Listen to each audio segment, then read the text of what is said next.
Who do you think is the most powerful being in the MCU? That's always a tough question because our heroes and villains constantly level up while the franchise simultaneously introduces a ton of new all-powerful characters with every passing movie. And how exactly do you judge power? By pure strength? By ability? By intelligence? There's a lot of factors. So I've made a list ranking the most powerful MCU characters we've seen so far, and there's a lot I think you'll agree with, some I think you won't, but it's going to be fun to talk about. I've kept it to mostly main heroes and villains to keep it a bit more fair, so be warned. Okay, ready? Let's begin.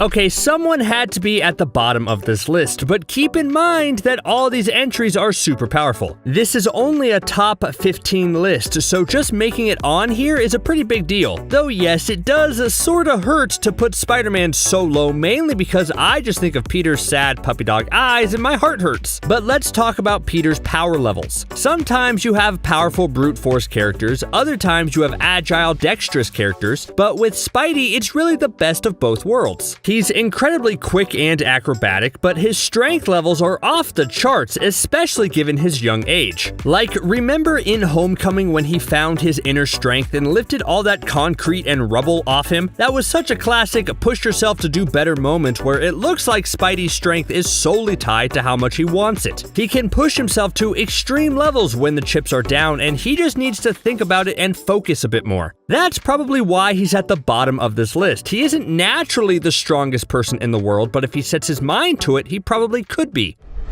In a perfect world, Vision would have been much higher on this list. In the MCU, in theory, he's supposed to be a supercomputer with literally all the knowledge in the world placed inside a vibranium body and powered by one of the most powerful objects in the entire universe. That screams power right there. But the Vision we saw always felt a little hindered, didn't he? Like, remember when Eternals came out and they were saying, oh, Superman has arrived in the MCU with Icarus because he can fly, shoot beams out of his eyes, has super speed, is super strong, and is nearly indestructible? Well, guess what? Vision was already literally all of those things with the added benefit of being a supercomputer and having extra abilities like his phasing. But even though he was the literal most important final element in Infinity War, the movie decided to nerf him almost immediately by stabbing him so he couldn't use his full powers to their extent. Probably because if he could, he'd just cut Thanos in half with the Mind Stone and everything would have been over much quicker. So yeah, Vision should be much higher on this list, but due to what we've seen, he's near the bottom. But hey, if this was a list of most charming and charismatic synthezoids in the MCU, he'd definitely be at the top.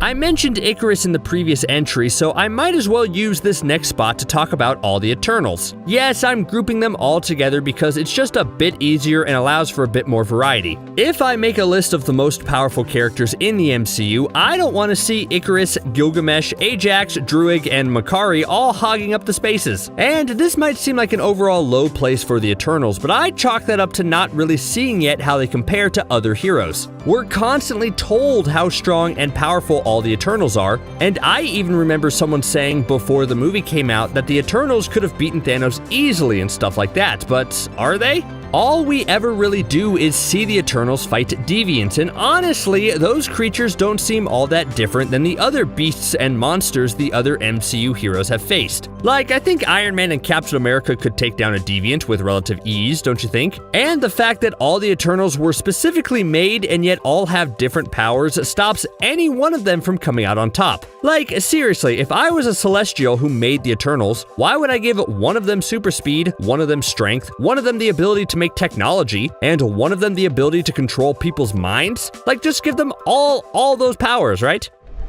Okay, Iron Man's inclusion on this list obviously isn't because of his pure physical shape. Like, sure, Robert Downey Jr. seemed to be getting in better shape literally every time he played Iron Man, but that's an observation for a different video. Iron Man is here though because this is a list of most powerful characters, and knowledge and brain power definitely can give anyone power. The fact that Tony is one of the smartest people in the entire universe gives him the ability to constantly upgrade his tech to new, almost magical heights. Like, say you pitch Tony Stark against Hulk. Yeah, Yes, Hulk is more powerful, but Tony can just go home and invent a suit or a weapon or some device that would make him be able to beat the Hulk. It's under those guidelines that Tony earns a spot on this list. I think if Tony was still around in a few more movies, he probably would have ranked higher on this list, as he would have invented some type of multiversal portal gun that destroys other universes or something like that. That sounds like a Tony thing to do, right?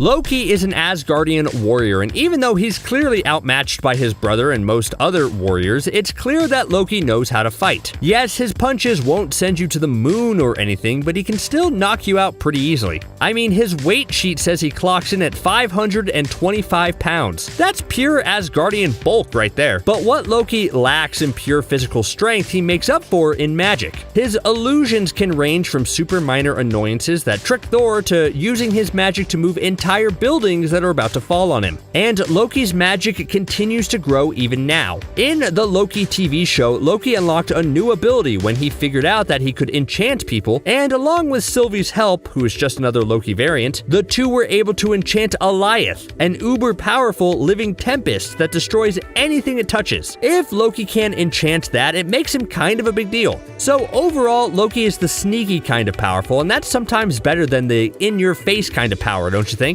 It allows you to operate more from the shadows, but still do an incredible amount of damage.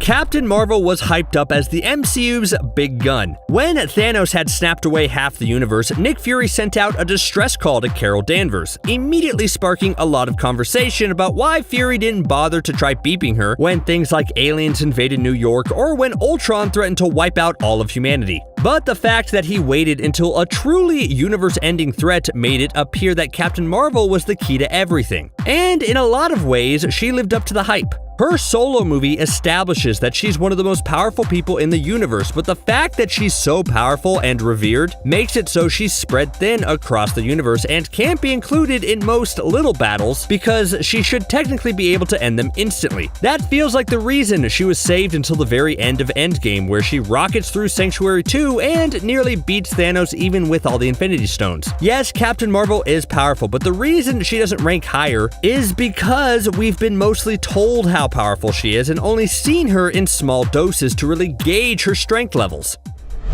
This isn't a joke. I truly believe Ant-Man is more powerful than Captain Marvel, than Loki, than the Eternals, than anyone who's come before on this list. Everyone underestimates being able to shrink and grow to extreme sizes, as it doesn't quite seem like the coolest power out of all of them. But look what it could do in evil hands. In the What If episode, where Hank Pym goes a little nuts and turns evil, he successfully takes out Iron Man, Thor, the Hulk, Black Widow, and Hawkeye, all by just being able to shrink down to an almost invisible size. Yes, Scott Lang is a bit of a doofus, but imagine the Ant-Man powers in a super assassin's hands. Then their power would be almost unmatched. And that's not even including how shrinking down is key to the quantum realm, which is the foundation for time travel and looks to be an important element in the growing multiverse. If Kang the Conqueror showing up in Ant-Man Quantumania is any indication. Yeah, don't mess with Ant-Man, okay? He could have beaten Thanos, you know, if he was willing to get a little dirty. Okay, now we're kicking things into high gear. We're entering the back half of the list where a lot of these rankings are subjective. I think everyone going forward could have a claim to a top spot in terms of most powerful characters in the MCU. But next up is Thor. If Thor was making this list, he'd be at the top, and there's certainly a case for it. I mean, I don't see anyone else restarting a literal star with his own body in order to forge a Thanos-stopping weapon, do you? Throughout the MCU, Thor has shown amazing feats of power and strength, but I think I have a good reason for putting him so low. It's because he's in a transition phase right now. Infinity War and Endgame basically blew up Thor's expected character trajectory in terms of being King of Asgard and set him off to find a new passion in life as he goes on space adventures. Ragnarok had Thor realize that the true core of his power comes from within rather than his hammer, and it helps lay the groundwork for Thor to discover untapped power he never knew he had. Thor can keep growing in terms of power, which is amazing given he's already oozing power out of every orifice. In the MCU, would you rather be someone who can punch holes in people with a flick of your wrist, or would you want mastery of the mystic arts? I mean, the answer should be pretty clear. If you're the strongest being in existence, it really doesn't mean much when some wizard can just trap you in an alternate pocket dimension, or cast a spell that turns you into a sausage or something, right? Doctor Strange is the Sorcerer Supreme, and that comes with almost unimaginable power. He can practically make anything happen in terms of creation, projection, teleportation, and strength. In Thor Ragnarok, when Thor visits Strange, you can tell how easy it is for Strange to rattle Thor and disorient him with magic. Yeah, if Thor landed one normal punch on Strange, he'd probably be done for, but Strange's magic levels make that almost impossible. Remember how in the Avengers movie, Loki was this huge threat that almost wiped out New York? And then remember in Thor Ragnarok when all Doctor Strange did was open a portal at Loki's feet and keep him falling for 30 minutes? That would have ended that Avengers movie much faster. He also went toe-to-toe with Thanos when the Mad Titan had a bunch of Infinity Stones, so yeah, Strange is super powerful. Ultron technically should be impossible to beat. He's a sentient AI program that can hack any machine ever or be practically anywhere at once thanks to technology. And if you manage to destroy him, the robot would just reveal that he had downloaded a piece of himself somewhere else and would simply rebuild. You can't reason with an AI program, and you can't really manipulate or trick it. It's just an unrelenting force that you can only subdue for a short amount of time. Ultron in the MCU very nearly wiped out all humanity and made it look relatively easy. He was only beaten because of Vision, and we're all just lucky that the Avengers were able to capture Vision and wake him up before Ultron uploaded himself to the new Mind Stone-fueled body. What If showed us that if Ultron did get Vision's body, it would have led him to collecting all the Infinity Stones, conquering the galaxy, and then growing so smart that he could sense other universes and set out to destroy those too. A grand display of power if I ever saw one, don't you think?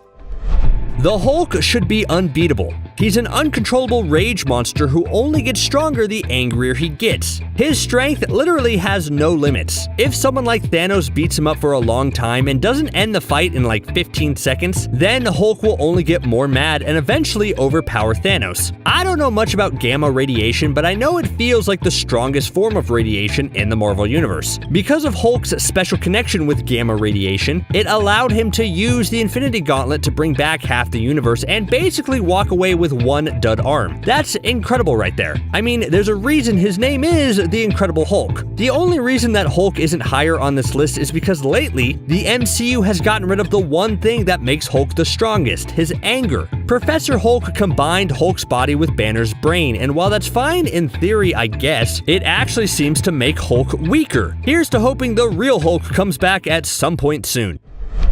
Thanos is inevitable. He's the big bad of the first three phases of the MCU and successfully enacted his plan to gather all the Infinity Stones and wipe out half the universe. That takes a lot of power right there. And while Thanos' pure power levels are a little questionable, as sometimes he looks like he can toss around our heroes like they were flies, while other times he seems equal in strength to someone like Captain America, I would say his willpower makes him one of the most powerful beings in the universe. While not blessed with all-powerful abilities, he's still way above average. And you couple that with his drive to scrounge the universe looking for all the Infinity Stones, conquering anyone who gets in his way, and you got yourself quite the powerhouse. He literally sacrificed the only thing in the universe he loved in order to complete his mission, and there's not a lot of villains who would do that.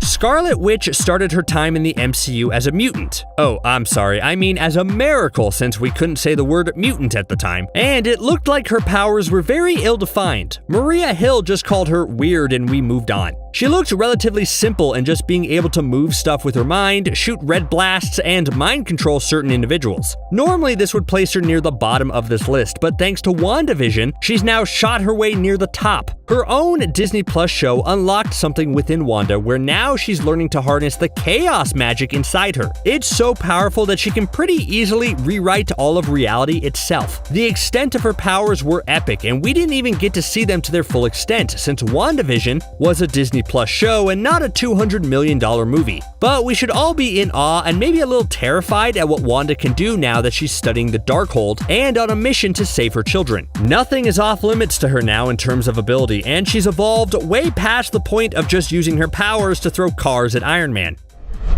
The Celestials deserve a shout out even though there's so much we don't know about their power levels, so maybe this one is a bit of an honorable mention. The Eternals opened up their mythology a bit more and confirmed that they're the cornerstones of the universe. They're technically the oldest beings in existence and are responsible for all the life everywhere. Yeah, they mess up from time to time in terms of planning with things like the creation of the Deviants or not giving the Eternals all the same powers, but they're still a huge deal. They're the most powerful beings in our universe. Notice how I said our universe for the last one? It's because technically there's one being that I consider more powerful than the Celestials, and he sits in a different dimension. Yes, it's Dormammu, the primordial entity who wields apocalyptic levels of supernatural power and rules over the dark dimension, takes the top spot on this list. I think anyone else on this list who has to go up against Dormammu in a fight would lose almost instantly. Doctor Strange only beat Dormammu by using the Time Stone to trap him in a time loop for all eternity until Dormammu got so annoyed that he agreed to leave Earth alone. Yeah, basically the only way to win against him is to bargain with him and pray to high heavens that he keeps his word. His goal is to destroy every universe in existence and spread darkness, and it seems like he definitely has the ability to do it. If Dormammu broke his word and came back to Earth knowing the Time Stone was gone, do you think our heroes could stop him? I don't know. That's the big question right there. You probably have a favorite superhero, but do you have a favorite version of your favorite superhero? Marvel Comics love introducing powered-up alternate versions of its main characters just to give them a little extra juice. And today I'm talking about the most powerful versions of Marvel's strongest heroes. Like, is Maestro the strongest version of Hulk? Is Spider-Man with the Enigma Force the most powerful version of that character? What about the version of Thor that merged with the Phoenix Force? Man, there are so many forces. Let's talk more about these characters right now. Thor is obviously one of the strongest heroes in the Marvel Universe already. He's proven time and time again that when you need a heavy hitter, he's the one you should call. Or I guess he's the one you should email? Yeah, he doesn't own a computer, so I guess getting a hold of him is difficult. You just kinda have to hope he shows up where you need him to. Anyways, so there's Thor, then there's Old King Phoenix Thor, and you can bet your bottom dollar this version of Thor is the strongest version of the character. In fact, he's one of the strongest characters in all of the Marvel Universe. If you couldn't guess from the name, this is a version of the God of Thunder that has successfully merged with the Phoenix Force in a storyline that saw the hero trying to beat an all-powerful version of Doctor Doom. Pairing Thor with the Phoenix Force is practically unfair. Both of them are already super strong on their own. They don't need each other to become stronger, at least normally. This whole storyline was a special circumstance. Spider-Man is a fun hero because he's your friendly neighborhood Spider-Man dealing with street-level threats, but he's also often drawn into battles with all sorts of mystical entities and cosmic beings. He just works practically in any story. And there have been a lot of strong versions of Spider-Man over the years. Like the Spider-Man with a bunch of extra arms? Yeah, how you gonna beat that, huh? Try blocking a punch and boom, another punch comes your way. But besides multi-armed Spidey, there's also a version of the character who was permanently fused with the Enigma Force. One of those all-powerful cosmic entities like the Phoenix Force I just mentioned. The original timeline had our Peter Parker merge with the Enigma Force briefly before giving it up. But a later comic showed a different universe version of Spider-Man who had never made that choice. I mean, if you stay the cosmic Spider-Man, then your little problems like having to deal with paying rent or J. Jonah Jameson slandering your name sound like small potatoes. And he just looks awesome. It's a shame that this didn't last very long. In the Spider-Verse storyline, we see Enigma Force Spider-Man, but he was quickly beaten by Solus and his spider essence was consumed. Bummer. The reason I find Hulk so fascinating is how complex the different versions of the character can be. Hulk himself is so straightforward in initial concept. He's a normal man who, when he gets angry, loses control and turns into a hulking beast. But Marvel Comics have done a great job in expanding the lore behind the character and making Bruce Banner and his alter ego one of the most fascinating and strongest characters in Marvel Comics. And there are a surprising amount of different, stronger versions of Hulk out there that this one is tough to choose.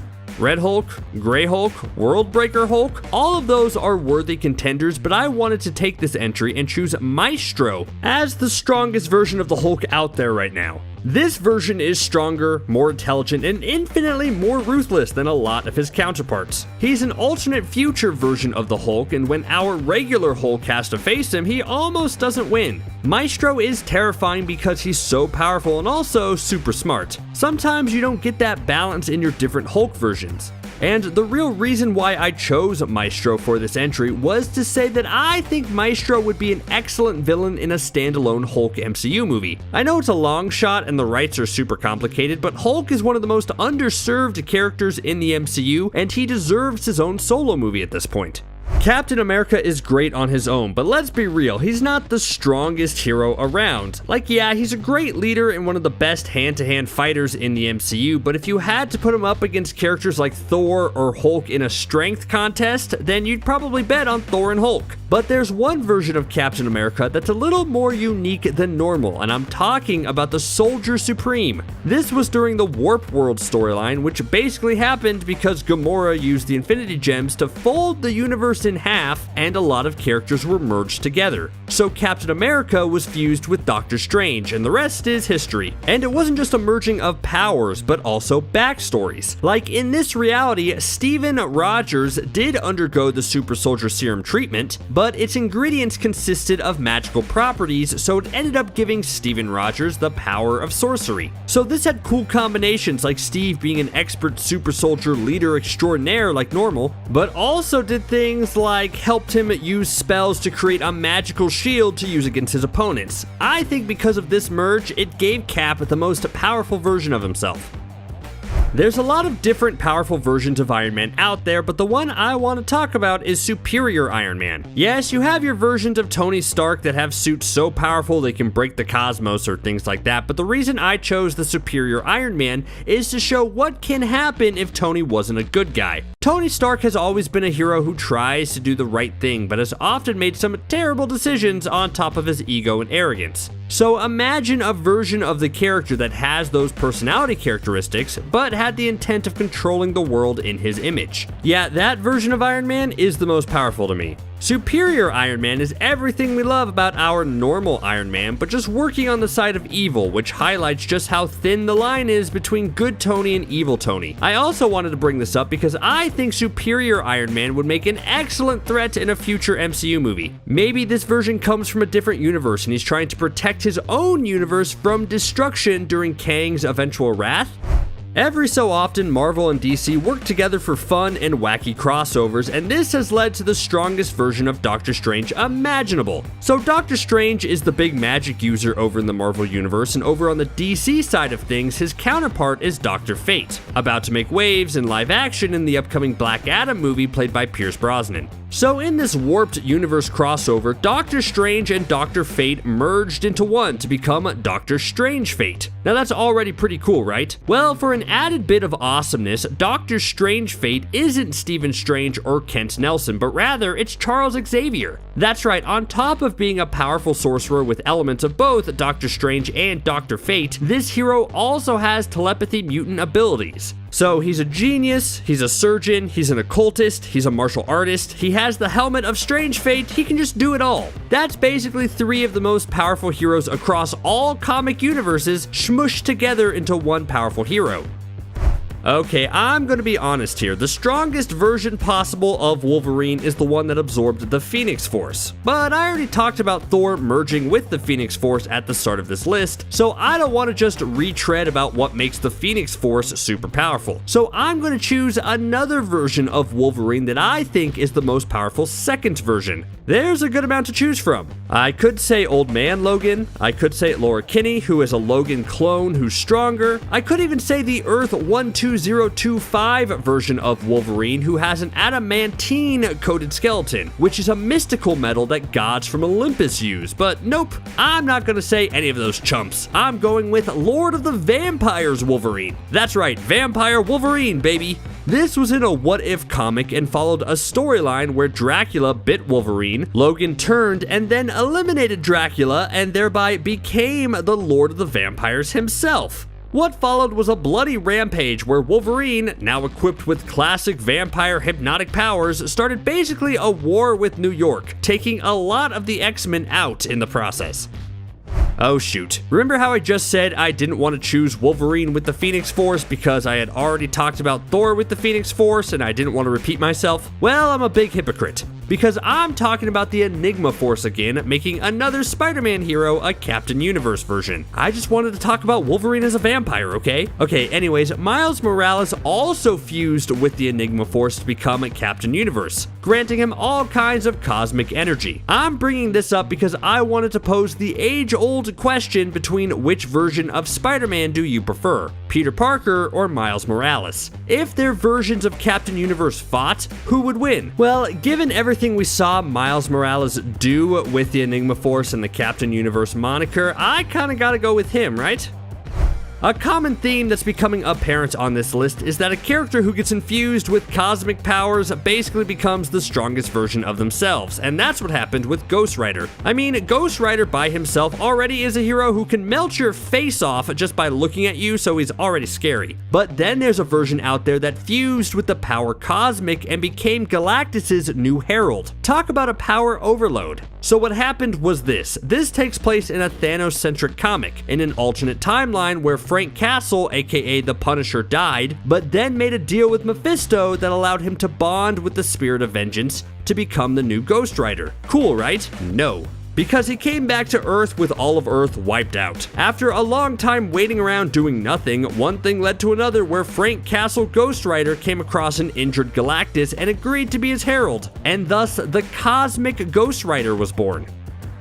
There's a ton of Deadpools to choose from when choosing the most powerful versions of the Merc with the Mouth. I could make a whole list about those guys, but I can only choose one to go on here. Decisions. Well, I'm actually going with Venompool. It's said that Venompool exists in the universe that the Beyonder loves partying in, and Venompool is a go-to party animal, which, yeah, isn't really a big surprise. But I like the Venompool combination because this could have been our main version of Deadpool at one point. We all know that Spider-Man found the Venom symbiote in the Secret Wars arc, and the rest is history. But it was revealed later in a fun retcon that right before Peter Parker stumbled upon the black goo, Deadpool found it first, and there was an almost merge there. But Deadpool's mind was too chaotic for the symbiote to handle, and it jumped ship. But what if it didn't? What if our Deadpool was always Venompool? Think of the mischief and the mayhem those two would get up to.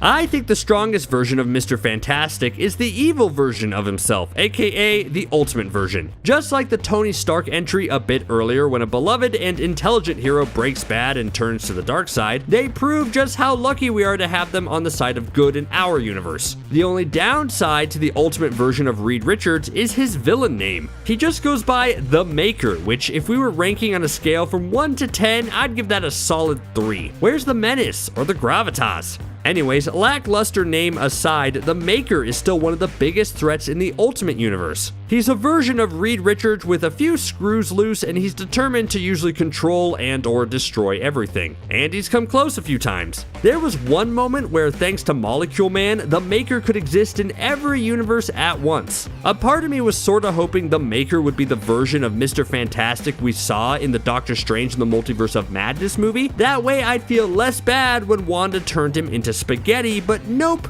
that one seemed like a good enough guy. Too bad. Alright, I've talked about the Phoenix Force with Thor, and I've avoided it with Wolverine, but I didn't want to omit its most famous host. Jean Grey is obviously one of the most powerful telepathic mutants in the universe, and when she goes through her whole Phoenix Force avatar phase, it always causes serious headaches. So would you say the Jean Grey that's merged with the Phoenix Force is the character's most powerful version? Well, sort of, but not in the way that you expect. There's also the White Phoenix. You see, everyone knows the Dark Phoenix, which is basically a result of the host corrupting the Phoenix Force, and it turned Jean into one of the best Marvel villains for a short time. But what if a user did not corrupt the Phoenix Force, but rather merged and became one with it? Well, then you have the White Phoenix, and it's actually more powerful.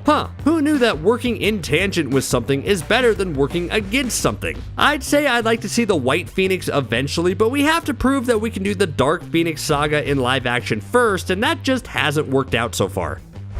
When talking about Black Panther, I always think how, if he went to space instead of Star-Lord, he would have averted Infinity War and made the galaxy a better place, just with his general kingly attitude. So that could be the strongest version of the character, right? Not quite. My choice is the one that successfully used the Infinity Gauntlet to take on the god version of Doctor Doom in Secret Wars. The build-up to this was great. Doctor Doom was on a rampage, and Black Panther successfully found the Infinity Gauntlet, which would help even the odds. The fight was this massive display of power that Doom called basically a fight between two gods, and that's totally accurate. T'Challa doesn't come out on top here, but he proves himself more than worthy to battle this godlike Doctor Doom, and it makes the case that maybe Black Panther should just be given all the power all the time. Couldn't hurt that much. How do you improve on almost perfection? Captain Marvel is a hero that's specifically designed to be at her most powerful almost all the time. So is there any version of her that's more powerful than normal? Well, I'd argue yes. One time, Captain Marvel was captured by the Brood and experimented on because of her physiology. This led to them turning her into Binary, which was a being that could tap into the power of a white hole. So yeah, then Binary used those abilities to get revenge and totally wiped out the Brood. She remained a Binary for a bit before going back to Captain Marvel, so if you're thinking of ways Captain Marvel can grow in her upcoming movies, well, maybe Binary is the way to go. So She-Hulk is about to make her big MCU debut with her own Disney Plus TV show, so with that in mind, I wanted to end this list by talking about the most powerful version of Jennifer Walters, aka She-Hulk. And while there were some great options to pick from, I decided to go with Winter Hulk, and she has a lot in common with Bucky Barnes. So apparently Russians love to kidnap people and experiment on them in the Marvel Universe. They snatched Jennifer, performed their whole brainwashing technique on her, which included things like letting vampires feeding on her to make her weak, and turned her into Winter Hulk, a stronger, angrier, redder version of the classic hero. And she came with some fancy new power upgrades. Besides being a single-minded killing machine, Winter Hulk could breathe green fire that incinerated anything in its path. Here's hoping we get to see some of that green fire in She-Hulk. You know, as long as the CGI looks okay, I guess. The cosmic side of the MCU is still an element that hasn't been explored to its full potential, but really that's only a matter of time. The franchise continues to expand into parts unknown, and today I wanted to talk directly about just how powerful the cosmic side of things really are. I mean, Earth has every right to be nervous when you have huge cosmic forces like Galactus or the Phoenix Force out there, right? But what are the most powerful cosmic forces in the Marvel Universe? And how could they affect the MCU later on? Well, let's discuss all of that right now. Look, the Phoenix Force is super powerful. I just want to state that very clearly here at the beginning. But maybe the reason it's placed at the bottom of this list is because as powerful as it is, it does have one huge weakness: live action adaptations. Seriously, it's one of the most powerful cosmic forces in the entire universe, but the moment you try to place it in a live action movie, then it immediately fizzles out. The fact that Fox bungled the first attempt at the Dark Phoenix storyline in X-Men The Last Stand, but then tried again later in the Dark Phoenix movie only to fail again, perhaps in more spectacular fashion, is just incredible. But maybe the reason these live action adaptations flopped was that they didn't give enough time to showcasing how awesome and dangerous the Phoenix Force could be. In the comics, this force represents life that has not been born and is said to be the fire from which all things started from. It's hard to necessarily tell if that's true because, as you'll see from this list of powerful cosmic characters, it seems like mostly all of them predate the universe and are trying to hold on to the title of oldest thing ever, but that's just a minor quibble. The Phoenix Force has always had the goal of burning away what doesn't work, and also just loves merging with people. Obviously, Jean Grey is the most famous mergerer? Most famous person the Phoenix Force has merged with. But she's not the only one, as there's been a lot of hosts for this all-powerful cosmic force. Sometimes opinions on the Phoenix Force have been split. One time there was an X-Men vs. Avengers storyline which saw the Phoenix Force coming to Earth for another merge, and the X-Men were all like, heck yeah, that's awesome. And the Avengers were like, could the all-powerful, dangerous cosmic force that could arguably destroy everything not come to Earth if possible? Chaos ensued, punches were thrown. It was bad for our superheroes, but great for the readers. And I still stand by the idea of that type of Avengers versus the X-Men storyline storyline based around the Phoenix Force would not only be a great conflict in the MCU, but also be a great way to reintroduce the Phoenix Force after 2 failed attempts.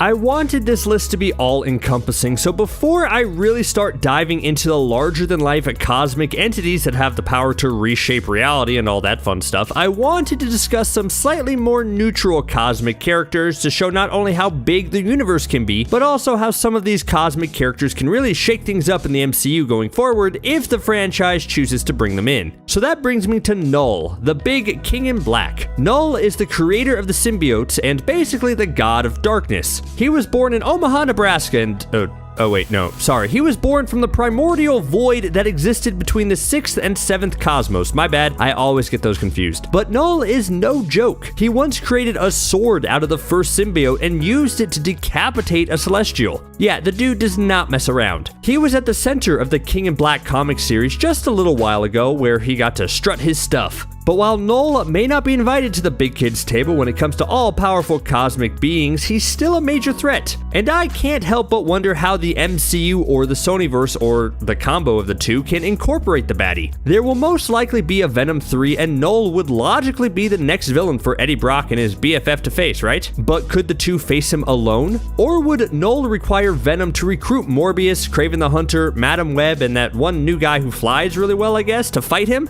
That'd be fun, right? Okay, this general cosmic character only made this list for potential. That's why he's so low. I'm talking about Hulkling. Yeah, on a straight power level, Hulkling doesn't really compare to a lot of people on this list, but the fact that he's one of the most important figures in the ever-escalating Kree and Skrull War, I think earns him a spot on this list. He's the prophesized unifier of the two powerful races, and that makes him invaluable. Those two alien groups seem to be locked in universe-engulfing shenanigans all the time, and as their war slowly infects all corners of the universe, someone like Hulkling, who's half Kree and half Skrull, holds a lot of power. Who knows if the MCU follows through on Hulkling's storyline, but I hope they do.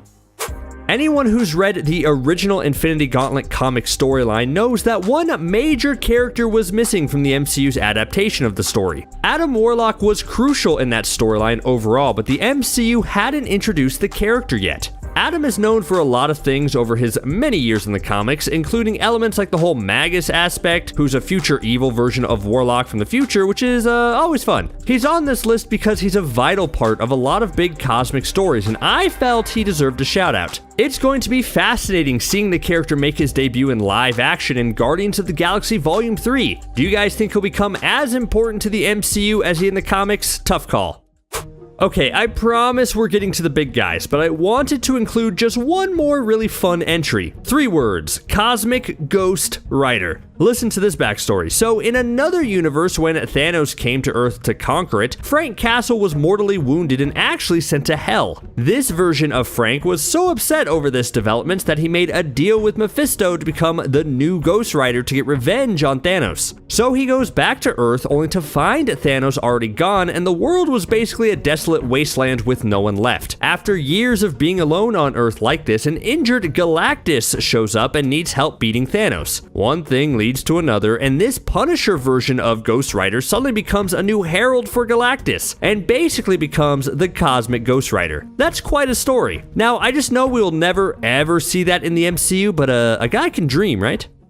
Okay, if we knew more about the Infinites, then maybe I'd place them higher on this list, but because they're still so mysterious and surprisingly enigmatic, I'm putting them here on this list. The Infinites are basically higher dimensional entities who pop up every once in a while to make sure the flow of energy and time and space are all working properly. They feel like that one boss you might have who's super hands-off, but then shows up every once in a while to suggest a radical change and then nope out. Like in the past, they've popped up wanting to destroy all the planets and stars in the Milky Way in order to rebuild them to make sure the universe was working efficiently. Obviously, this caused an issue for everyone living there, but don't worry, it all worked out. But yeah, the Infinites are powerful cosmic beings who probably deserve a better fleshing out at some point in the comics.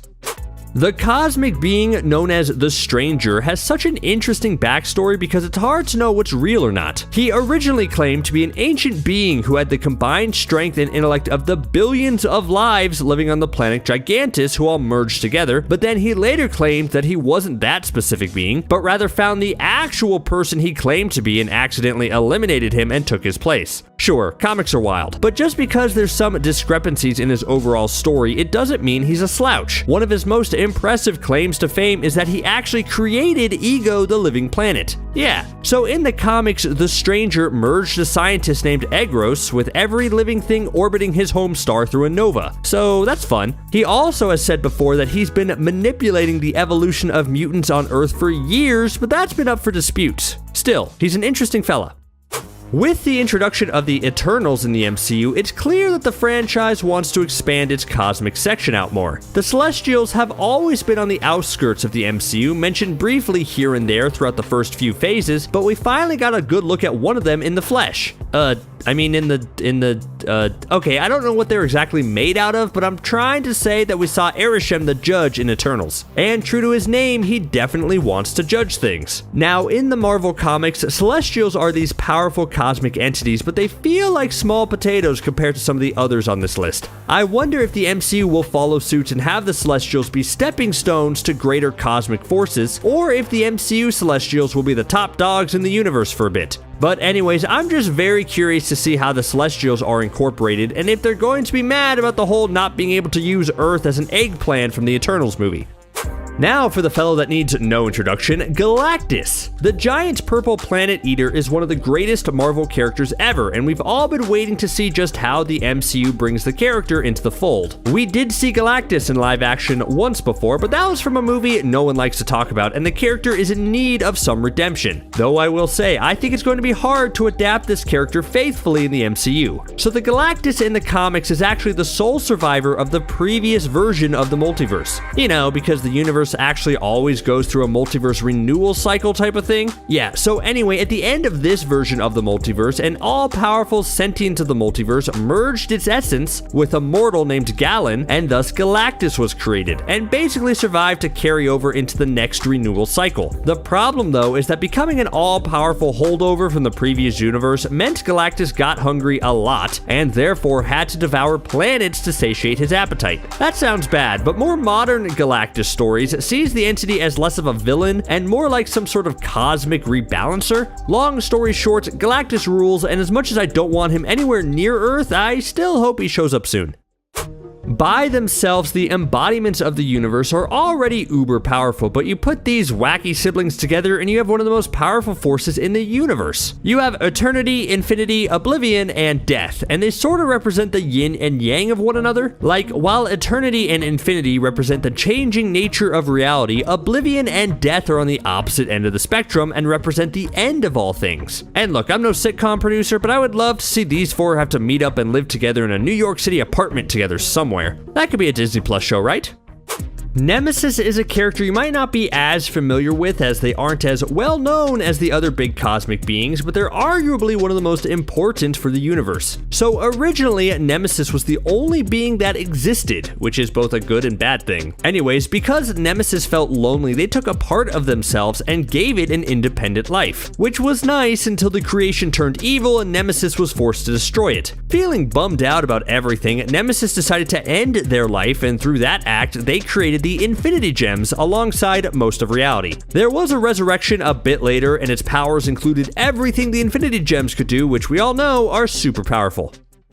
The Beyonder is just a delightful character who comes from an omnipotent alien race that exists outside of the multiverse. Man, can you imagine the MCU in 8-ish years or so, just when we're getting used to the concept of the multiverse, they go ahead and introduce the concept of dimensions that exist outside the multiverse? That's going to be crazy. Anyways, the Beyonder comes from there, and he's caused all sorts of trouble in Marvel Comics. Most famously, he orchestrated secret wars and transported a ton of heroes and villains to Battleworld for his amusement. And I'm still holding out hope we'll get an adaptation of that someday. Anyways, I put the Beyonder here because he's often a bit curious for his own good. Like, he could very well be the most powerful figure in the universe, but he tends to be caught up from time to time trying to comprehend and understand free will. And you know what I found out? His weakness is actually time travel. The Beyonder was once described as being restricted to their own timeline, so he can't join in all the time-hopping adventures all the Avengers love to get up to. I wonder if we're eventually leading to the introduction of the Living Tribunal in the MCU. In the comics, this cosmic entity had the sole job of protecting the multiverse from different threats. This means he's the one you call if one universe seems to be getting too big for its britches, or if there's one universe with more evil than good or more good than evil. He's the ultimate unbiased entity who really just wants everything to flow and function in an efficient way. He's most famous for having 3 faces, each with a distinct voice. The main face represents equity, the face on the right represents necessity, and the one on the left represents revenge. Yeah, I'm sure we all talk to ourselves from time to time, but this is an extreme example of that. Once all 3 faces agree that there's a problem, then the Living Tribunal intervenes. I would like there to be a version of the Living Tribunal in the MCU. The multiverse is only going to continue to expand, and it would be nice to know that there's a force like the Living Tribunal out there keeping things in order. But of course, if What If is truly canon, or if Kang starts messing up the multiverse, then it's kind of weird we haven't seen him step up yet.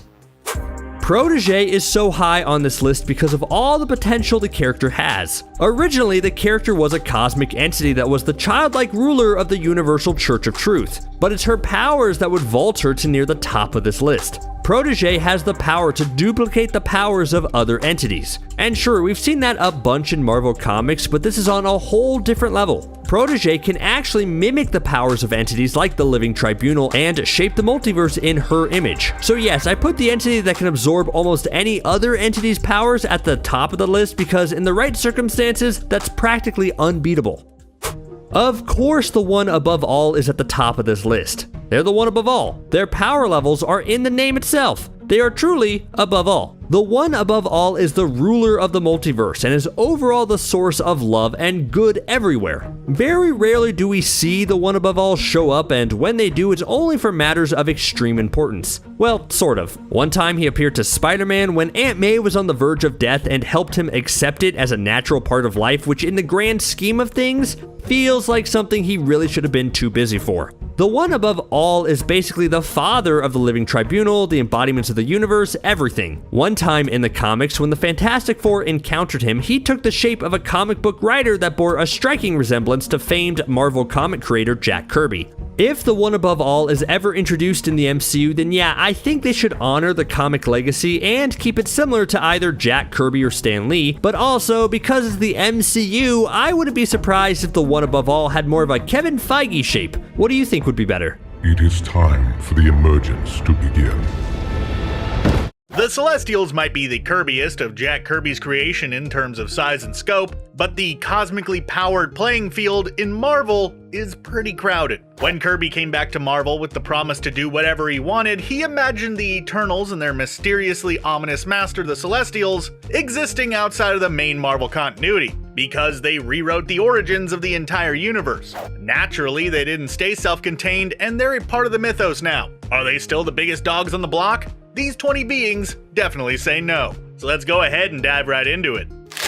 Galanata had a remarkable journey, from last man standing of the 6th iteration of the universe to being turned into the hungriest hungry hippo of the 7th. Maybe he got it by merging with the infinity of the last incarnation. Maybe the Black Winter needed a herald. The end result is he is a giant font for some of the most powerful energy in the universe, the power cosmic. He's able to tap into that so deeply that he'll hand them out to other beings as long as they go find him some snacks. Galactus did tuffle with not 1 but 4 Celestials when the quartet went off the rails and decided reality needed some destroying. Being a part of reality, Galactus was not a fan of that plan. The Mad Celestials figured the quickest way to undo creation was by borrowing a universe-jumping device from the Council of Reeds, a group made up of Reed Richards from different realities who decided a few hundred heads are better than one, especially when all of those heads are from the smartest man on Earth. Galactus sucked up 4 planets like they were power pellets and then went on the attack. He did take out 1 before the other 3 went a little Voltron and combined to take him out. But if they're allowed backup, so is Galactus. And he had some pretty boss backup. Reed Richards' massively overpowered kid, Franklin Richards, who brought Galactus back and gave him the extra juice he needed to take out the other three. Gee, I wonder if that guy's gonna be on the list.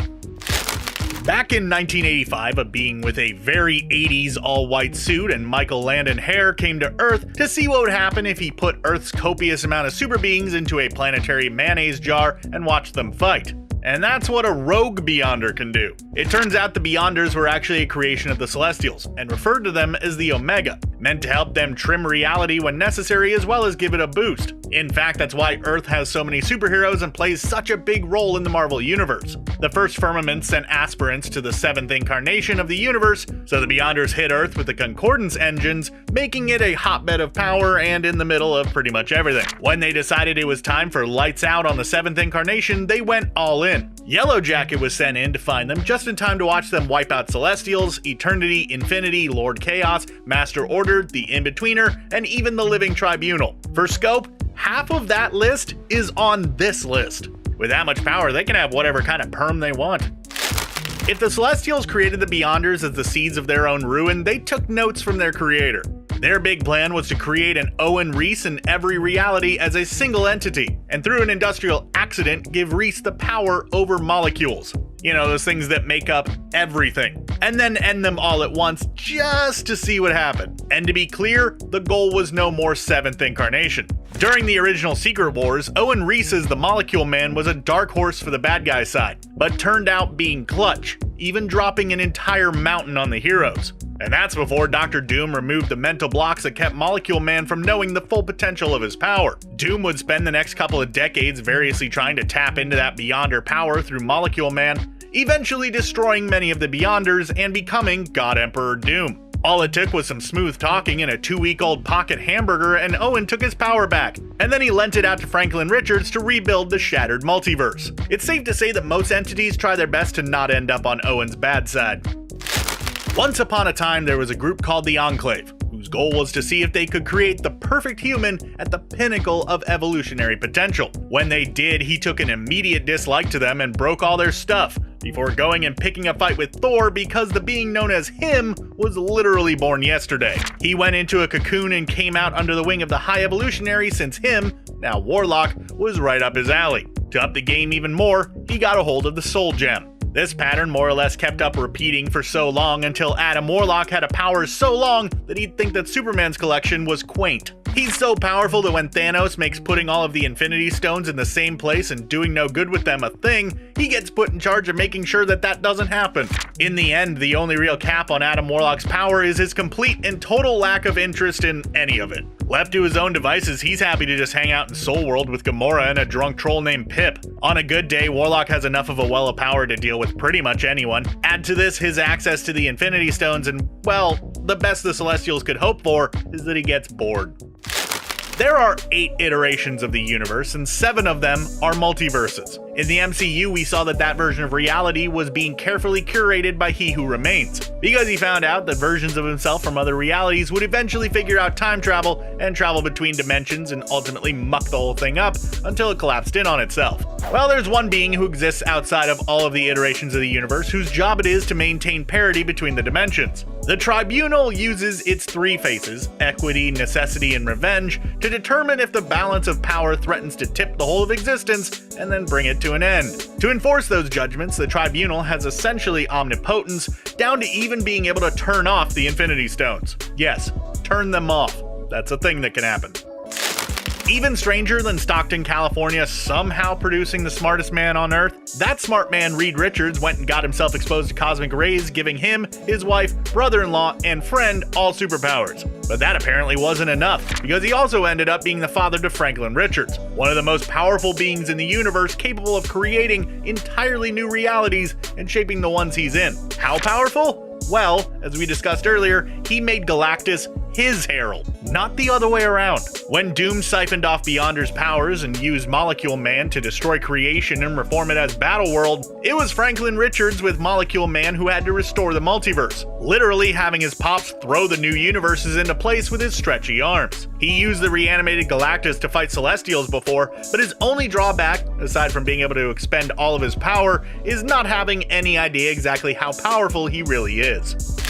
The thing about the counterbalances to power is they often don't work, so you end up using a lot of them. In the Marvel Universe, the Celestials go around making an equal number of Eternals and Deviants and let them sort itself out. A being known as the Fulcrum weighs in on the result and either funnels the power to the Celestials or a species of planet-eating hive creatures called the Horde. They're meant to counterbalance the Celestials' creation powers. They borked that up early by infecting the Celestial progenitor. And then when Zagreb the Aspirant came looking for the progenitor, they infected Zagreb too, creating the Dark Celestial. That guy wound up being defeated by a prehistoric Avengers that included Agamotto, Odin, and Iron Fist, the first Black Panther, and the first Ghost Rider, who rode a flaming mammoth. The first host Celestials came to investigate the now 2 missing Celestials and decided to bury them all with the Horde eggs and hope that nothing came from it.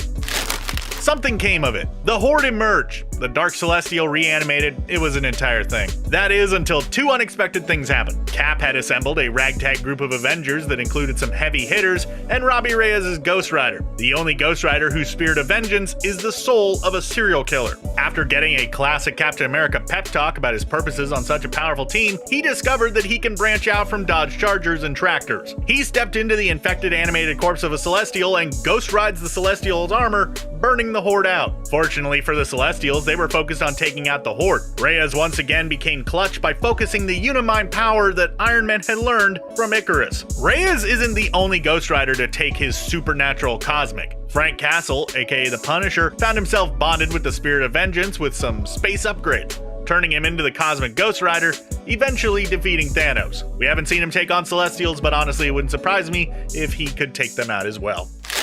In creation's first go, the embodiment of it, the first firmament created aspirants to go out and create life, so the first universe wasn't completely empty. And the Celestials, who wanted to create life that evolved and changed, where the aspirants were perfectly happy creating little believers.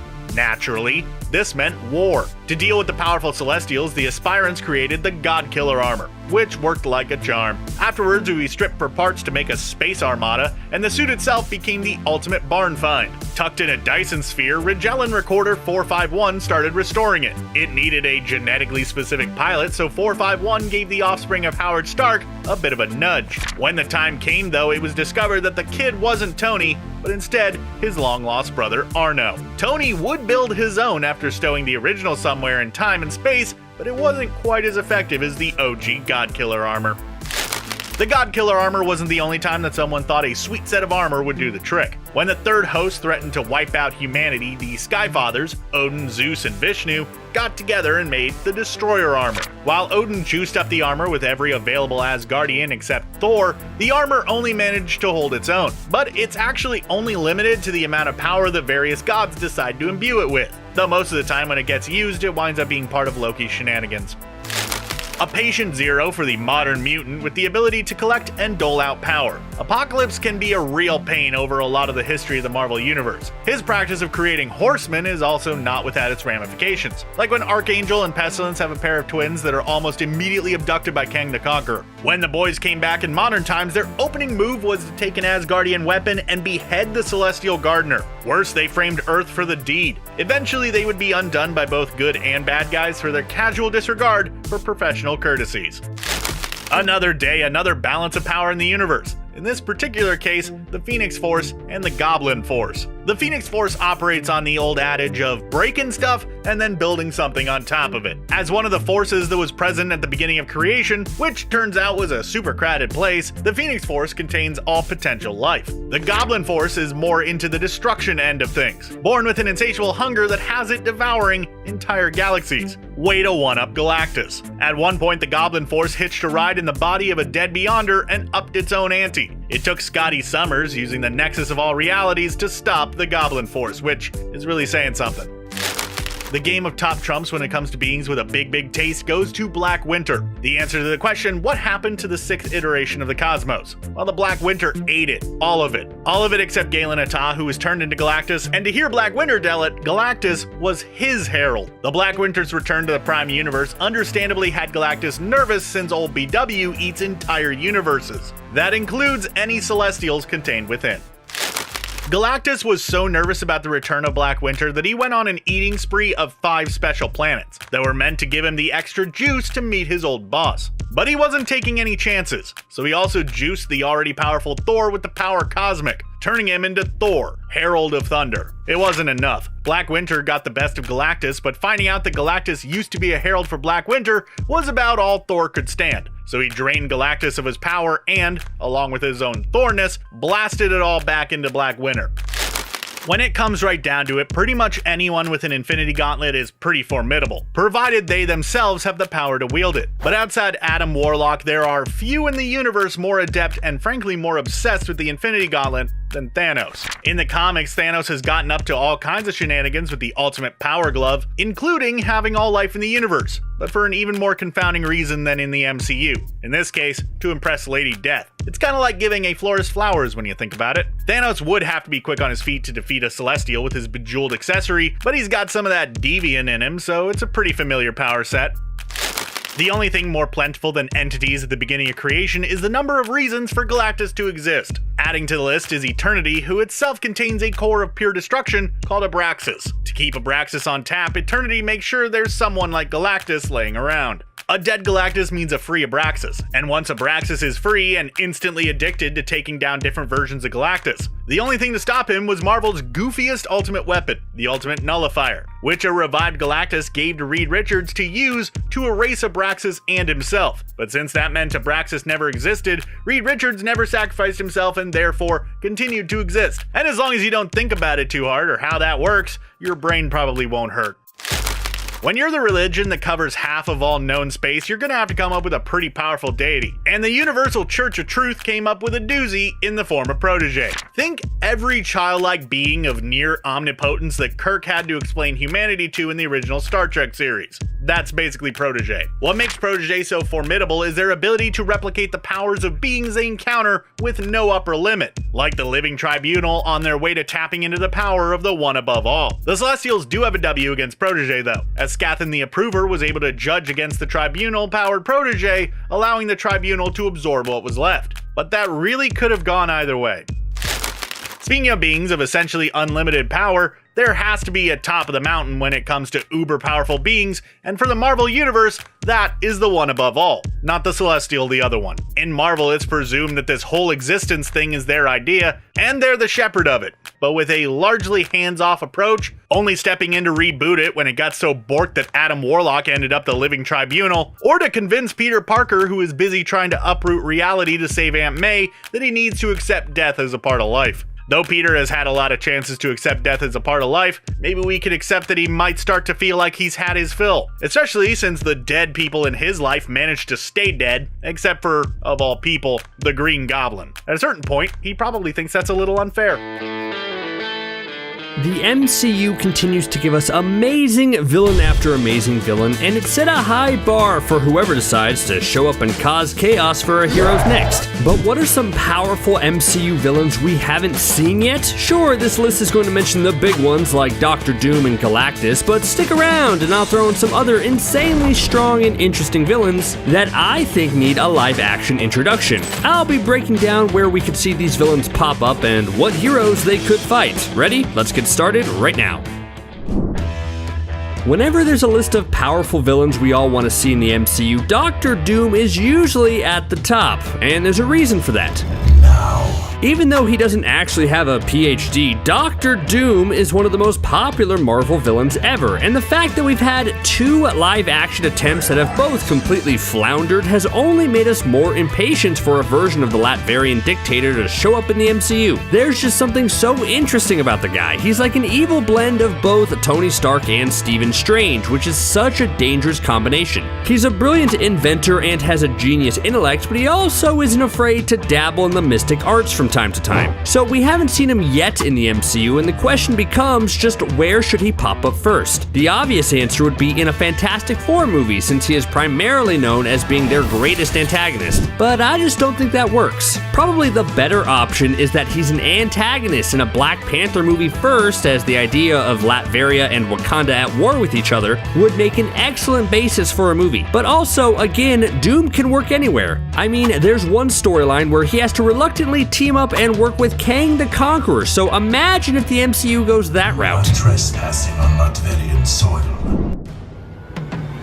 Galactus is the very definition of power. Anyone who can put eats planets on a resume definitely should not be underestimated. And we haven't seen Galactus yet in the MCU, but arguably behind Dr. Doom, the Devourer of Worlds is someone who needs to be included in the MCU eventually. So the question I'll ask, like everyone on this list, is where should he show up? Yes, also like Doom, he's traditionally a Fantastic Four villain, but since his debut, he's morphed into an everyone threat and is one of the most important cosmic characters. Maybe the best method would be to tease him in a Fantastic Four movie and then set him up to be the big bad for everyone going forward. Not only would that create some awesome stories, but it would also position the new Fantastic Four as vital to this next big phase, which is great for us in the long run. The question is, do you think he'll keep his backstory? With the way the MCU adapts things, like making Ego the living planet a celestial, I've often thought that they'll just make Galactus another celestial for ease, but I hope not. Maybe you can introduce him in the next Eternals movie as the threat that the Celestials are all scared of?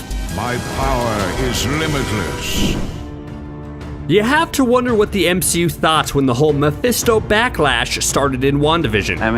WandaVision was the first MCU show, so the studio got to see how audiences would react to teases and Easter eggs, and watch us all work each other up in a frenzy with our wild theories. Boner. There's no way they could have predicted the internet would be so adamant that Mephisto was going to show up, right? But I mean, it's their fault there were so many teases. But the fact that Marvel's Devil did not end up making an appearance has now created the running joke about how Mephisto is going to show up everywhere. But what's going to happen when he actually does? The funniest thing ever would be if he shows up in a completely random place we never expect. Like, what if he randomly shows up in Miss Marvel? Our jaws would drop. The great thing about Mephisto is that he can work in just about any MCU movie, as he can appear to our heroes and grant them their deepest wishes at a severe cost. But if I had to pick one hero who would be most visually interesting to fight, it would have to be Doctor Strange at this point. Doctor Strange's battle with Mephisto in a later movie could open the door to more supernatural elements and pave the way for heroes like Ghost Rider.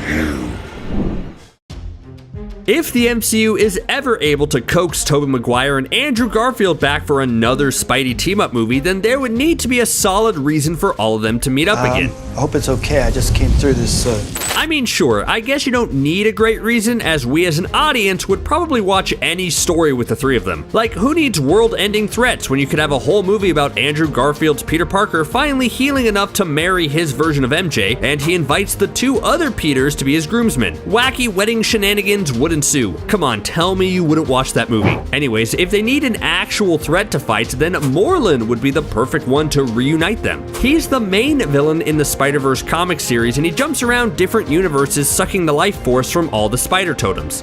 Yes, it would be a little similar to the animated Spider-Verse movies, but if it was a chance to see all three Peters hang out again, I think we would all be okay with it, right? Both can exist. That's the beauty of the multiverse.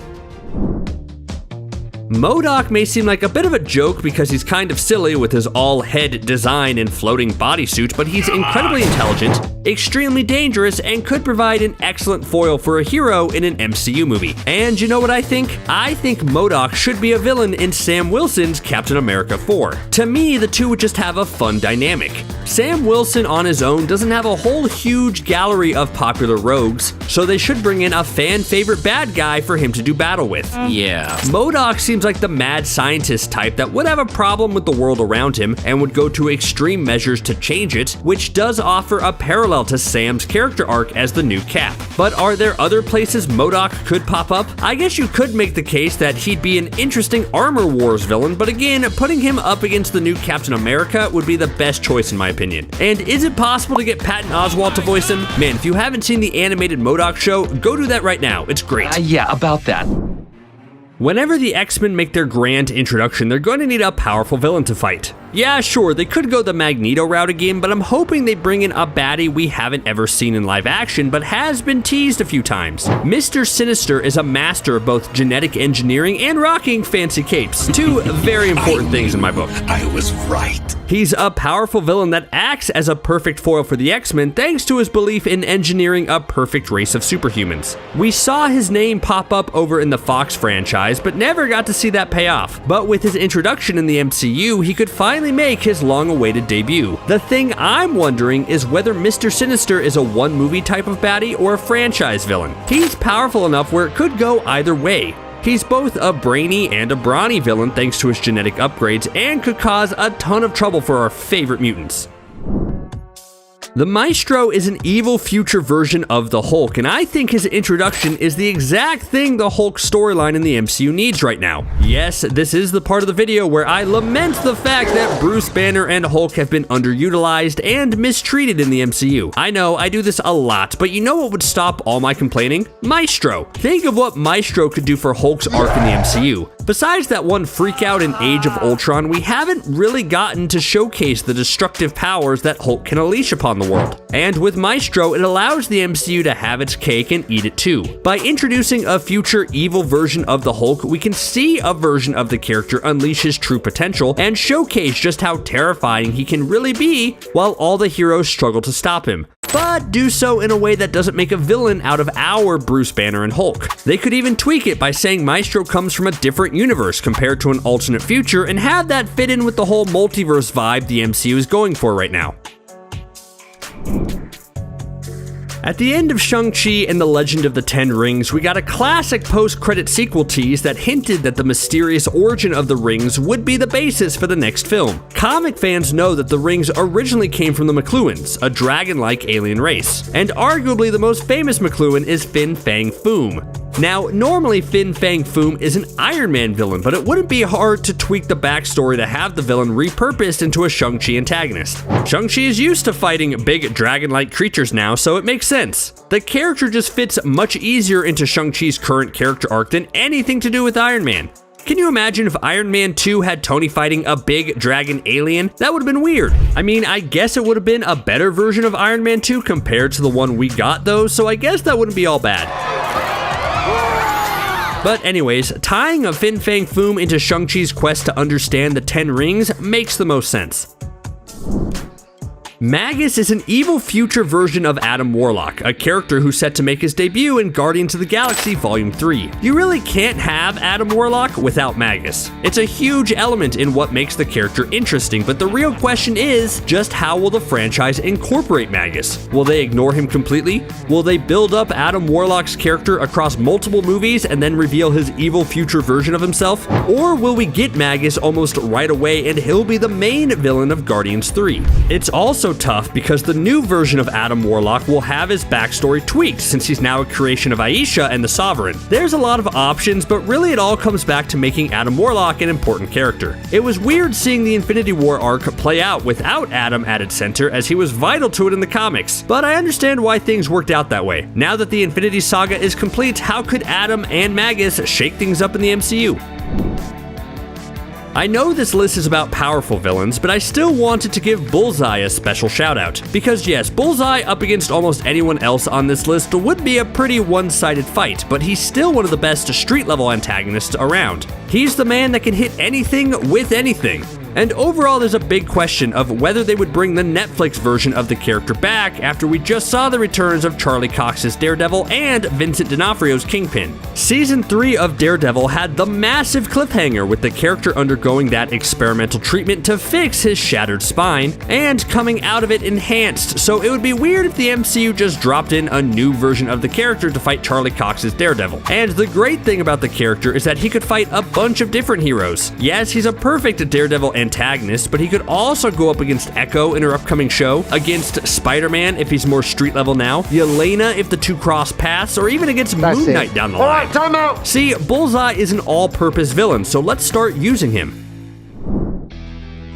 The Lord of the Negative Zone deserves a live-action debut. Annihilus is a conqueror and a tyrant who just wants to live long enough to see Morbius 2 come out, which is code for saying he's going to be waiting a very long time. As mentioned, he rules over the Negative Zone, and he's always looking over at our normal universe with envy and hate. There's the famous comic storyline called Annihilation, which sees Annihilus cross over to our world with a whole Palpatine-level amount of warships to basically wipe out everything. It's a massive battle, and if the MCU could make an Avengers movie out of it, then that'd be pretty cool. Like, let's say Kang the Conqueror is the new Thanos-level overarching big bad for the next few phases. Well, the individual phases need to end on big villains, right? That's where Annihilus and the Annihilation storyline can come into play. It would be a way to unite both the cosmic side and the Earthbound Avengers into another huge fight.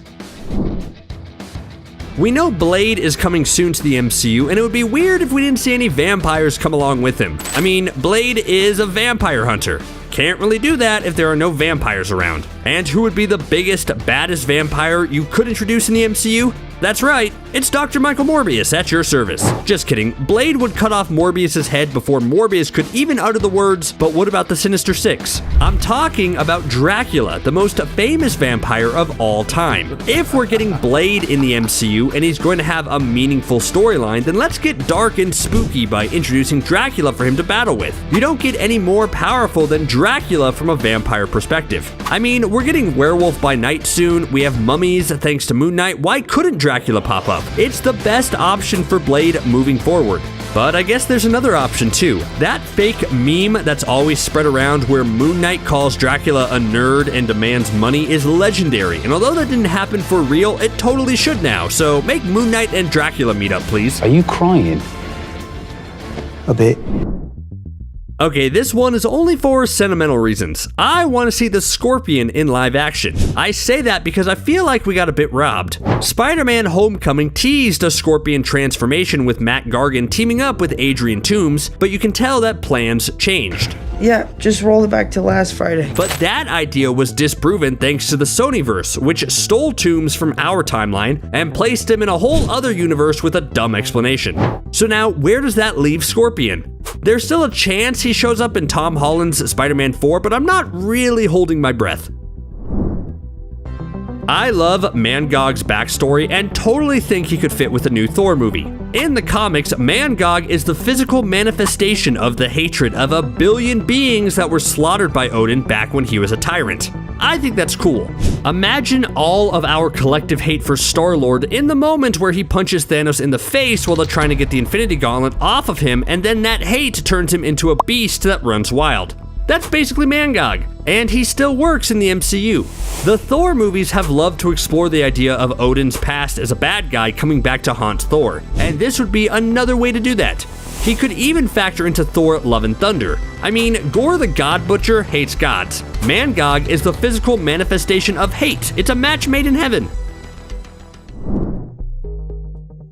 For the last entry, I wanted to talk about a villain that's powerful enough to unite a version of the Midnight Suns. And the best option for that is Lilith, aka the mother of all demons.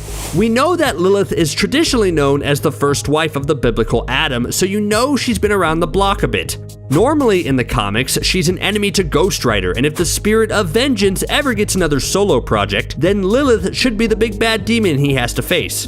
But what I would like to see is that since she's so powerful, Ghost Rider has to recruit people like Blade, the Black Knight, and Moon Knight together in order to stop her. Featuring a big bad demon villain that's as powerful as Lilith, but maybe not as famous as Mephisto, opens the door to a supernatural and demonic side of the MCU we haven't seen before.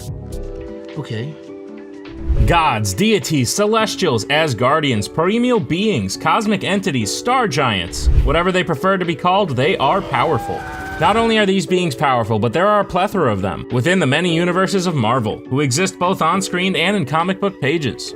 With a long list of gods, good and bad alike, flexing their ego the living planets, more often than not, join me as we discover who precisely is the most powerful cosmic god in all of Marvel. We start off our list with literally the god of the moon and vengeance. The god Khonshu. Yeah, and somehow it only gets more cosmic and powerful from here.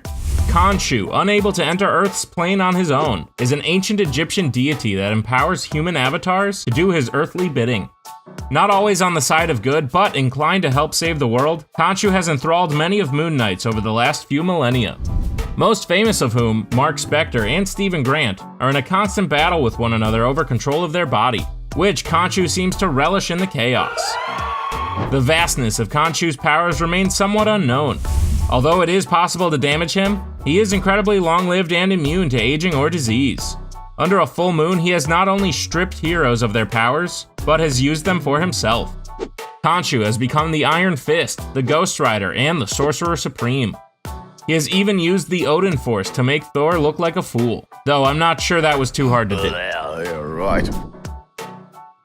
Although all Asgardians are technically cosmic beings and gods to some degree, there is all but one who sits above the rest, possessing powers befitting of a king. Father of Thor, ruler of Asgard and wielder of not only the Odin Force but other enchanted weaponry, Odin has proven himself a formidable off-world god and warrior.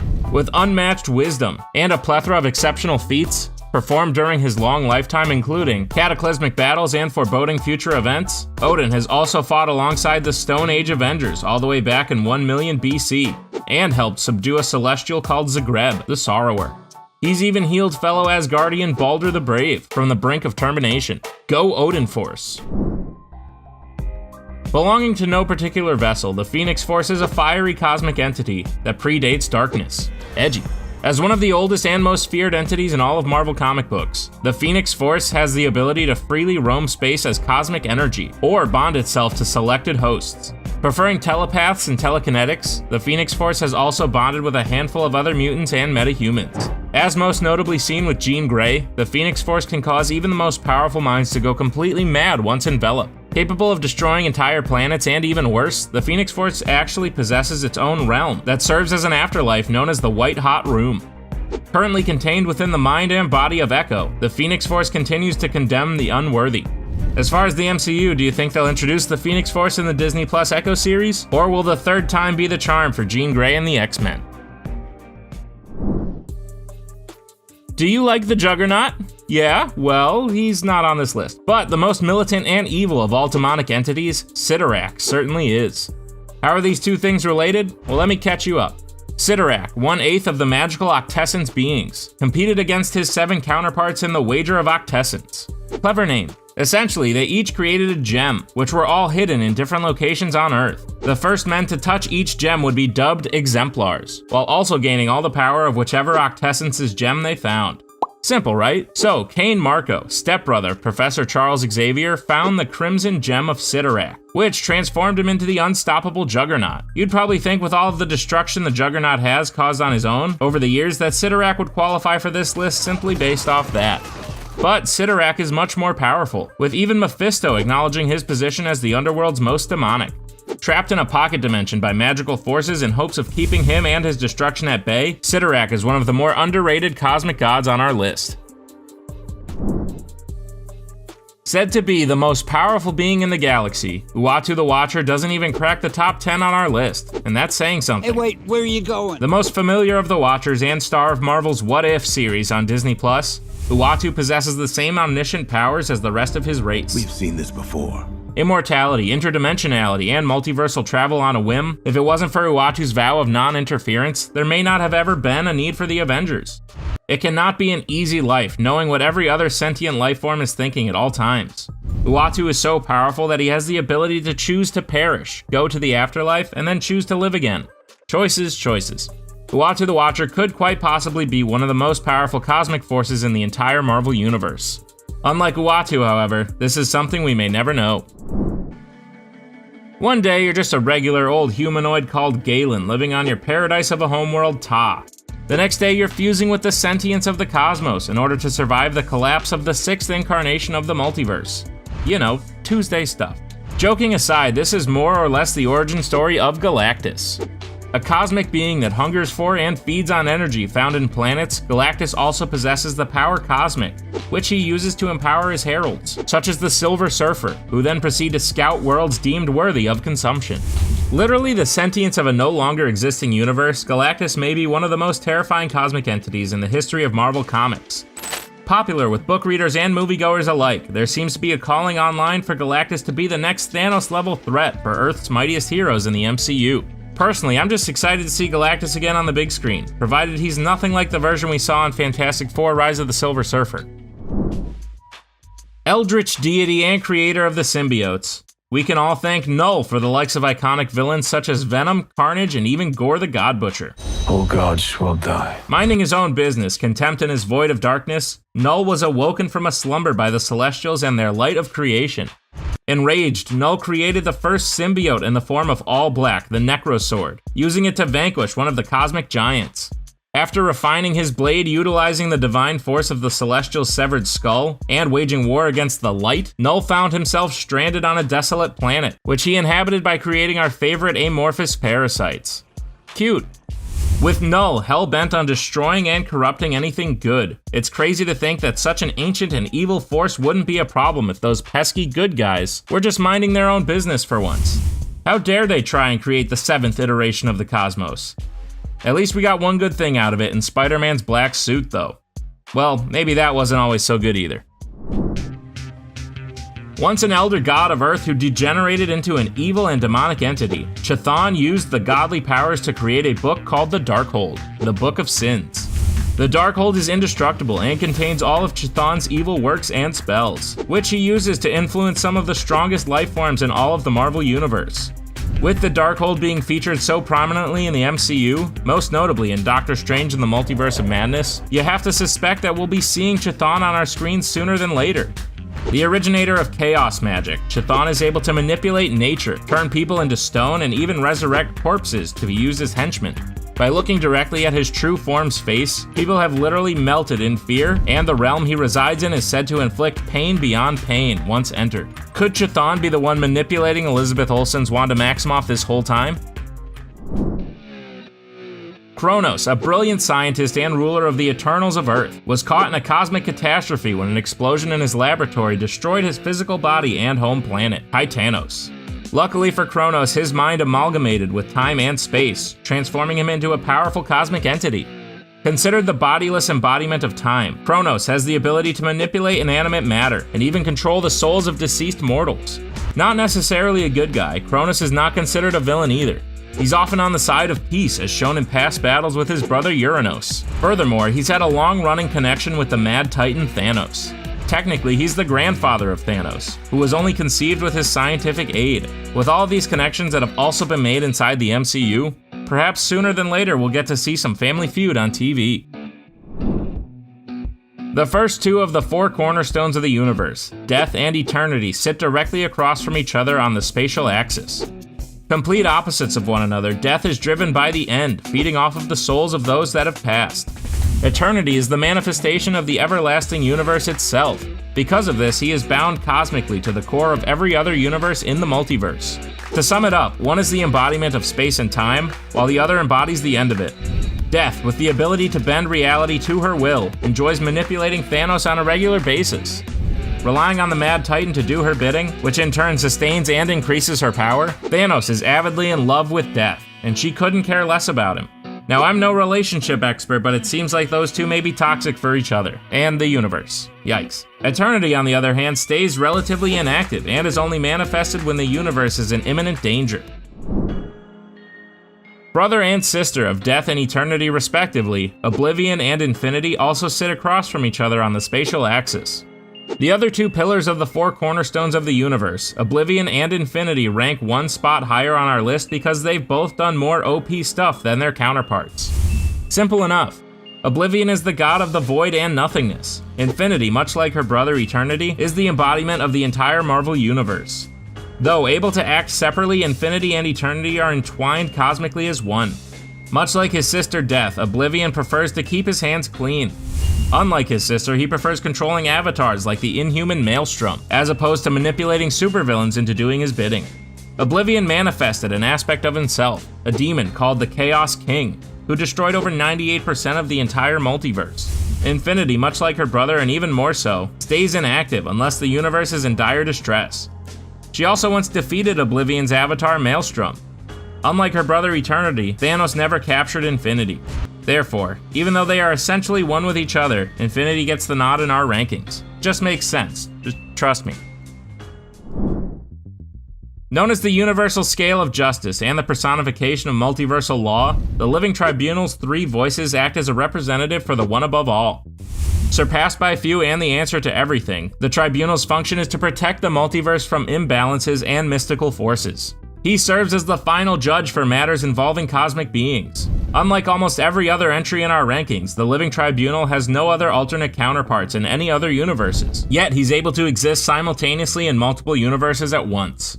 The Tribunal is such an incredible force, he has even crossed over outside of the Marvel Universe and into the DC Universe, teaming up with the Spectre to save both universes from destruction. Now that's a lot of universes.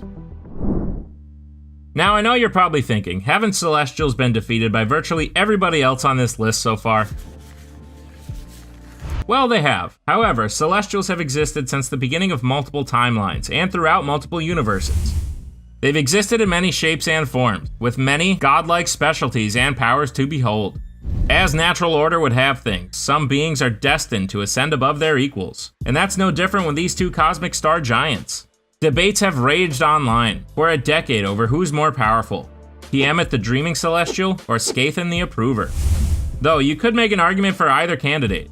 There are a few things we know for certain. Both are without question the strongest of all the Celestials. Although lacking many feats on paper, Skathan has shown incredible power levels by disapproving the Protégé after she posed a true threat to the Living Tribunal.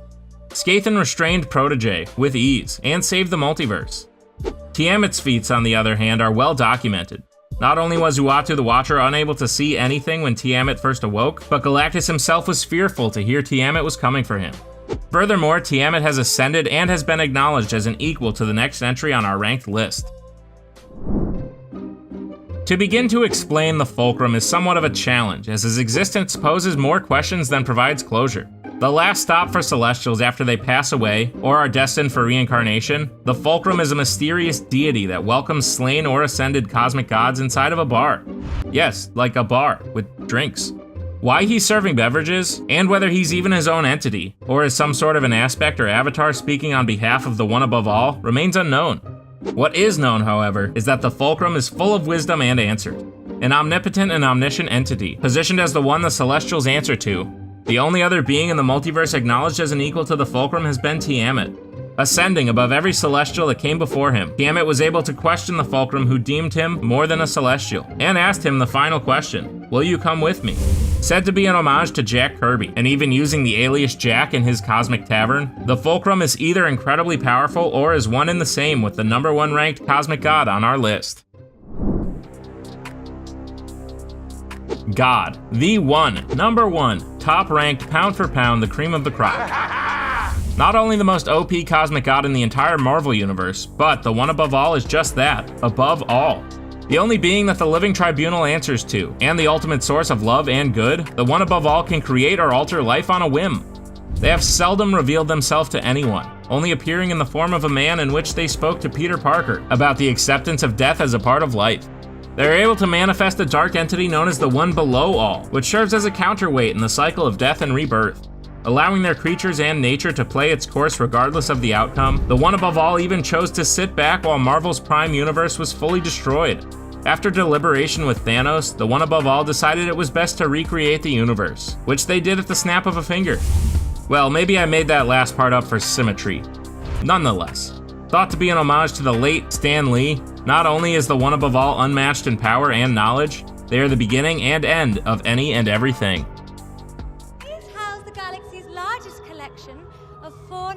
Relics, and species of all manner. I imagine in the MCU, people like Tony Stark started out as tinfoil hat-wearing conspiracy theorists, shouting about aliens. The MCU has only gotten exponentially larger since Tony's cave adventure. Since then, everyone has realized that they are not alone in the universe. Thought we wouldn't notice, but we did. But which aliens that we've met are the strongest? Well, today we will try to answer that.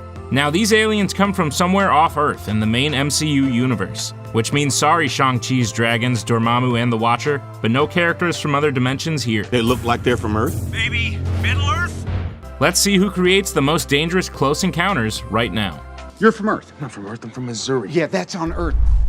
Jan Rog was the false friend and eventual enemy of one of the MCU's strongest heroes, Captain Marvel. He was a strong military mind, who had enough power to beat Carol in a fight basically before she knew she had superpowers. He was a master of certain Kree weapons, and showed impressive power when he took on several Skrulls at once on Torfa. At the end of the day, he proved to really be no match for most of the heroes in the universe, and was more of a lackey for the Kree Supreme Intelligence. All that being said, I mean, I wouldn't want to fight him, would you? Drax may be an oaf and a buffoon. Okay. And a little ridiculous at times. I've lost my train of thought. Oh yes, he's still incredibly strong. I have single-handedly vanquished the beast! Driven by rage at the loss of his family sometimes leads to foolish decisions, like attempting to take on an entire army. You called Ronan? But Drax isn't called the Destroyer for no reason. You're Drax, the Destroyer. I would like to see him display his power more in the MCU, but as of now, he definitely has some fighting capabilities. Lady Sif is one of the mightiest warriors in all of Asgard. Heck, she's basically the front person in a band of Thor's strongest friends. It's Lady Sif and the Warriors 3.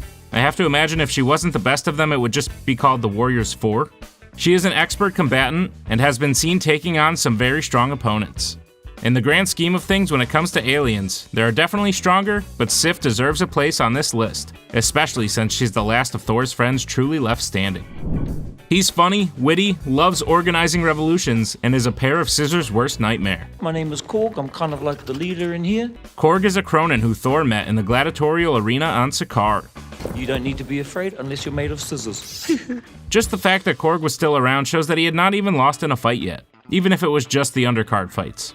He wound up proving in the Revolution as well as the Battle of Avengers Endgame that he is quite a helpful hand when it comes to fighting. His rock may be perishable, but it's stronger than most other things. Not to mention, I can't imagine a greater power than being able to beat just about everyone at Fortnite. Okay, I can imagine a lot of things, but Korg still rocks. A little rock, paper, scissors joke for you? And yes, I meant to do that. Nebula is the adopted daughter of Thanos, and thanks to her adopted father, she has developed insane mechanical upgrades that make her a fighting machine, with a few daddy issues on the side. He's lucky I call him the big guy. Whenever Nebula would lose a fight to her sister, her father would replace one of her body parts with machinery, in an attempt to perfect her. She is almost more machine now than she is alien. However, after some brief counseling, and reuniting with her sister, Family reunion, yay! she is in a much better headspace, and still able to dismantle most of the people she comes across. Talos definitely showed some promise as a fighter, but as a Skrull, his real power lies in other talents he possesses. You never know when you're gonna need to borrow some sugar. He was the leader of a Skrull faction, who had been evading the Kree for some time, and was a strong military leader. He also, like all Skrulls, possesses the capability to shapeshift into anyone. He says that it takes some practice and skill, and he has clearly mastered it. I'll give you $50 right now if you turn to a Venus flytrap. While Talos may lose in a one-on-one fight to every other alien on this list, he could literally walk into the White House right now and start a nuclear war if he wanted to. That's an impressive amount of power. The leader of his Ravager faction, Yondu, is a deceptively powerful Marvel alien, not only for his ruthlessness, excluding his soft spot for Peter Quill, but due to the fact that he wielded one of the most deceptively powerful weapons in the MCU. Yondu didn't have a talking car, but he did have a flying arrow. The Yaka arrow is no joke, and we've seen him mow down fleets of people with it. He even was able to tango with Ego the Living Planet for a short time. At the end of the day, Yondu chose to sacrifice himself, but before that he was still surprisingly a loving adopted father and one heck of a whistler who struck fear into anyone who heard his sweet tune. Gamora is likely the best fighter in the Guardians, even if she can't match up in strength to some of the others. And believe me, that's not putting her down. She wielded an entire ship's cannon and used it like it was a sidearm. She can tangle with some of the best, including her father Thanos, and time again has defeated her sister in combat. She can take a punch and will put her neck on the line to eventually do the right thing. She was even strong as a kid, essentially standing up to the people who wiped out her entire race. Ronan the Accuser, while a lackluster villain, is actually more powerful than you may realize. He was the leader of a Kree extremist group, and possessed enough power to wield an Infinity Stone. I know we're at the point in the MCU where Infinity Stones are just paperweights. Some of the guys use them as paperweights. But back then it was a big deal. We don't see much of Ronan fighting one-on-one outside of his absolute embarrassment of Drax the Destroyer. But the guy survives being plowed into by a ship at full speed and nearly destroyed an entire planet. Yes, he got distracted by a guy dancing, but hey, nobody's perfect. What are you doing? Who doesn't love themselves some Groot? Even as a baby, this alien deals out beatings. He is incredibly strong and can take down multiple assailants at a time. Oh, by the way, this is a friend of mine, Tree. He was called the muscle of the team for a reason, and will casually kill 10 guys with a smile on his face. He chose to sacrifice himself to save his friends, and still was able to regenerate from just a twig. Had he not done that, Ronan may have been in a lot more trouble a lot faster. Thanos' children, better known as the Black Order, were a powerful group of aliens. You are about to die at the hands of the children of Thanos. Upon second glance, one of them is clearly stronger than the rest. Corvus Glaive may be the leader, and Cull Obsidian may look like a truck, but Ebony Maw possesses a scary amount of power. He seems to have mastered the MCU's version of magic beyond the talents of most other people we have seen. It's like he has it whittled down to a science, an area he is also an expert in. It seems so effortless for him to just hurl cars at people. And yes, I know he got taken out by a kid and an 80s movie reference. Yeah, but the kid's seen more movies. But that doesn't change his insane power. Whether he's the president or an alligator, it's likely that the God of Mischief is one of the most dangerous creatures from another world in any universe. Loki, the Prince of Asgard and rightful King of Jotunheim, has caused a lot of trouble in the Marvel Cinematic Universe. However, beyond just the kid playing tricks on adults, Loki has shown impressive feats of power throughout his time on screen. His mastery of magic rivals some of Marvel's greatest magic users. He also has shown incredible fighting ability against the likes of Captain America and his brother Thor. Yeah, whether you love him or hate him, or more likely that you love him and hate him, there's no denying the power that this troublesome prince has.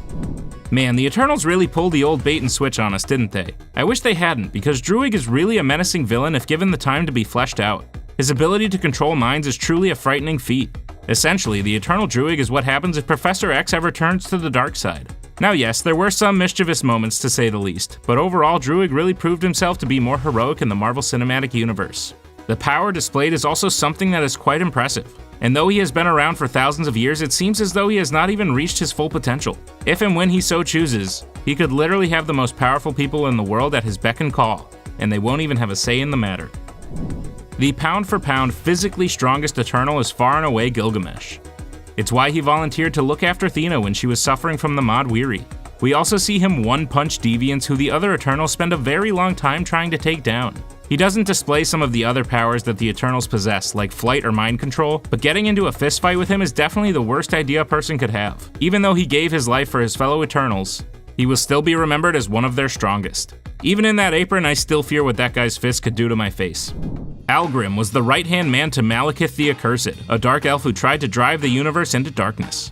Algrim was a loyal follower, who I believe grew more powerful than his leader. Algrim became the last of the cursed when he crushed a curse stone inside the dungeons of Asgard. He grew to an enormous size and became Curse, capable of incinerating people from the inside out, and obtained enough strength to not only take on the God of Thunder, but essentially have the upper hand during the entire fight.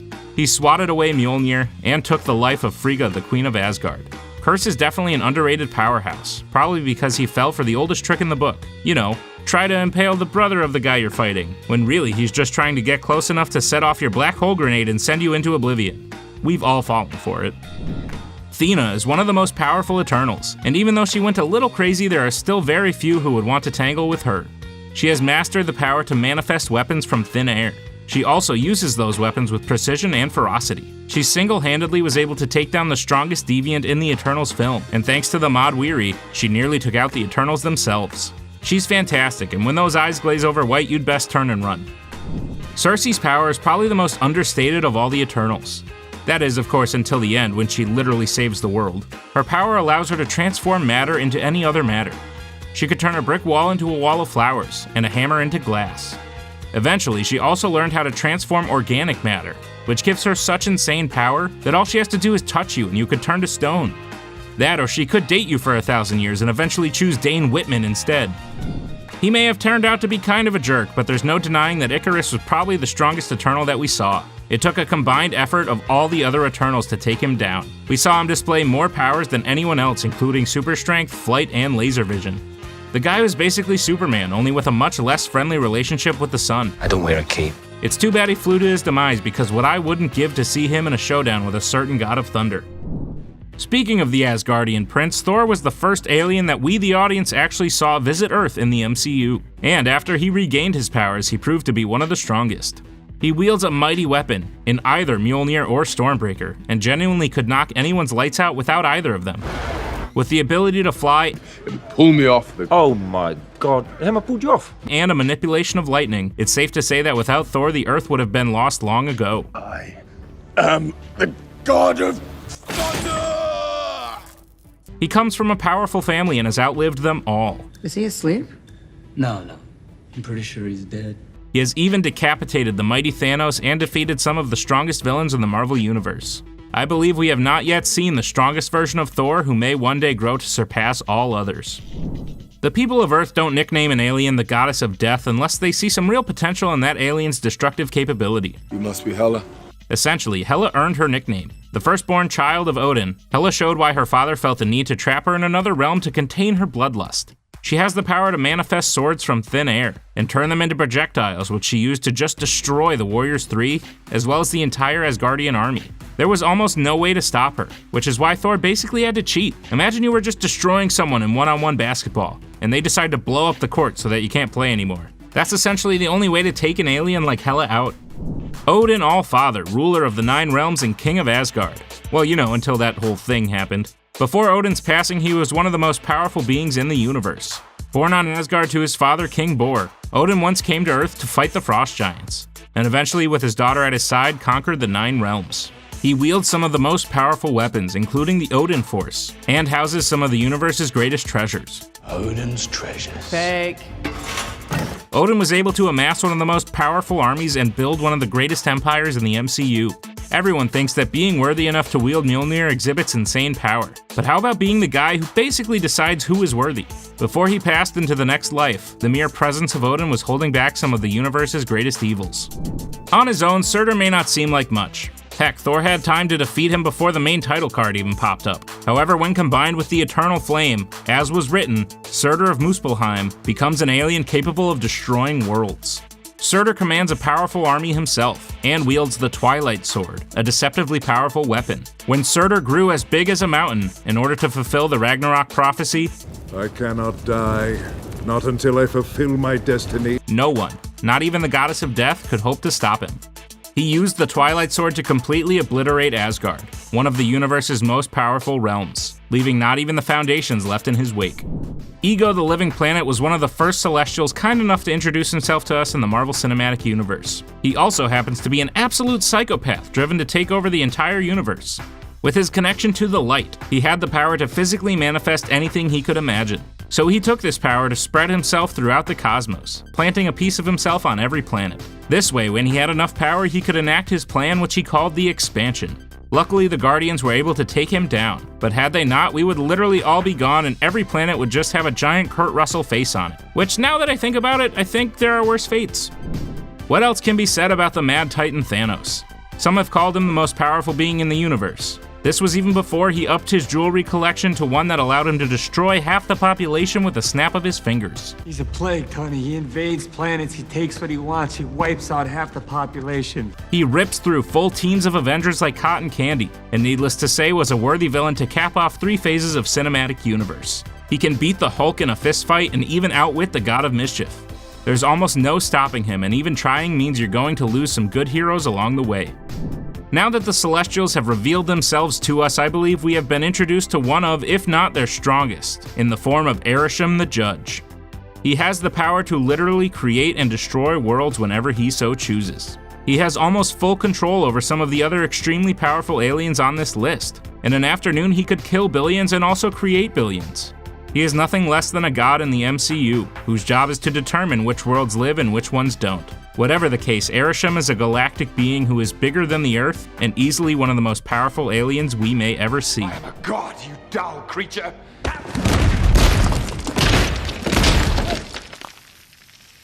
Asgardians, Olympians, Egyptians, Celestials. There are so many different gods that have been introduced or referenced inside of the MCU, with most of them inspired by, or at least closely derived from comic books. Some have been altered or interpreted slightly differently on the screen. This video will rank the strongest and most powerful gods that we've met so far in the MCU, while acknowledging the plethora of powerful gods briefly seen or mentioned in passing, such as Bast, Rapu, Osiris, Bao the Dumpling God, and the God of Carpentry, as well as many others. We will instead focus on the most prominent and relevant of the bunch. So without any further ado, let's go ahead and dive right into it. We'll start our list off with a double entry, honorably mentioning two of the strongest and baddest supervillains ever encountered across the universe. Often mistaken or referred to as godlike, the Mad Titan Thanos and Gore the God Butcher aren't technically deities themselves. However, individually they've each garnered enough power to destroy gods with ease. An eternal deviant hybrid, Thanos yearns to be worshipped as a god and use the Infinity Gauntlet to snap away half of the universe, gods included. Gore, on the other hand, despises gods, stumbling across All Black the Necrosword, which gave him enough power to hunt and dispatch them handily. Doing that caused him to essentially ascend to god-level stature himself. So while these two aren't actually gods, they get a well-earned honorable mention. Fun fact, in the comics, Gore actually threw a complete fit when someone revealed to him that people were, in fact, worshipping him as a god. So if this list was about comic gods, then Gore would actually fit the bill pretty well. But alas, it's not, so this is where he's gonna sit. And as far as Thanos, he's often referred to by himself as a god, at least while he's wielding the Infinity Stones. But like with Gore, the opinions of others, and in this case himself, doesn't really matter much when it comes to godhood, when actual god powers are what counts. So no points for the purple guy either. Axel, formerly Astrid, changing his name after discovering Guns N' Roses, is the son of Heimdall and was introduced recently in Thor: Love and Thunder, using similar abilities as his father. Training his sword skills with Valkyrie in New Asgard, Axel was able to maintain astral communication with Thor, after he and other children were abducted by Gore's shadow monsters. With Asgardian physiology and showing that he can use the Battle Axe Stormbreaker to summon the Bifrost, Axel is well on his way to one day taking his father's place as the gatekeeper of New Asgard. Speaking of Heimdall, we discovered at the end of Thor 4 that he continues to exist in some capacity, as he greeted Jane in the afterlife realm Valhalla. Hi. Welcome to Asgard. During the aforementioned film's post-credit scene. At one point wielding Hofund, a giant-sized Asgardian sword, Heimdall was also the gatekeeper of Asgard and protector of the Bifrost. While he was one of the strongest Asgardians in existence at the time, Heimdall was defeated by Thanos rather easily, and in his current form is presumably not quite as powerful as he once was. Then again, he is seemingly now the gatekeeper of Valhalla, which might just bring with it its own set of awesome powers, so who really knows? At least he can't see all like he could before, so I suppose that counts against him in terms of power level. Lady Sif is a fierce Asgardian warrior who has fought alongside Thor and the Warriors 3 during countless battles throughout history. Most recently seen barely surviving an encounter with Gore the God Butcher, Sif has also had run-ins and team-ups on Earth with the Agents of S.H.I.E.L.D., although that may have been an alternate universe version of Sif since the show isn't really canon, at least as far as we can tell. Pathetic.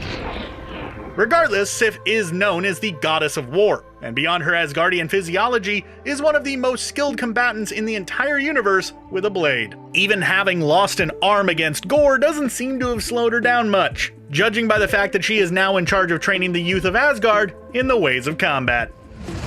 King Valkyrie, one of the last known Valkyrie who survived Hela's vicious attack and reigning sovereign of New Asgard, is a ferocious warrior and leader. On the front lines with her fellow Asgardians during the Battle of Earth against Thanos, Valkyrie was also essential in relocating the Asgardian population to Earth after Asgard was destroyed in Ragnarok. Proficient with firearms and especially blades, King Valkyrie is an exceptional hand-to-hand fighter with superhuman abilities. During Thor: Love and Thunder, after confronting Zeus in Omnipotent City, Valkyrie wound up in possession of his primary weapon, Thunderbolt, and continues to use it to this day, at least presumably.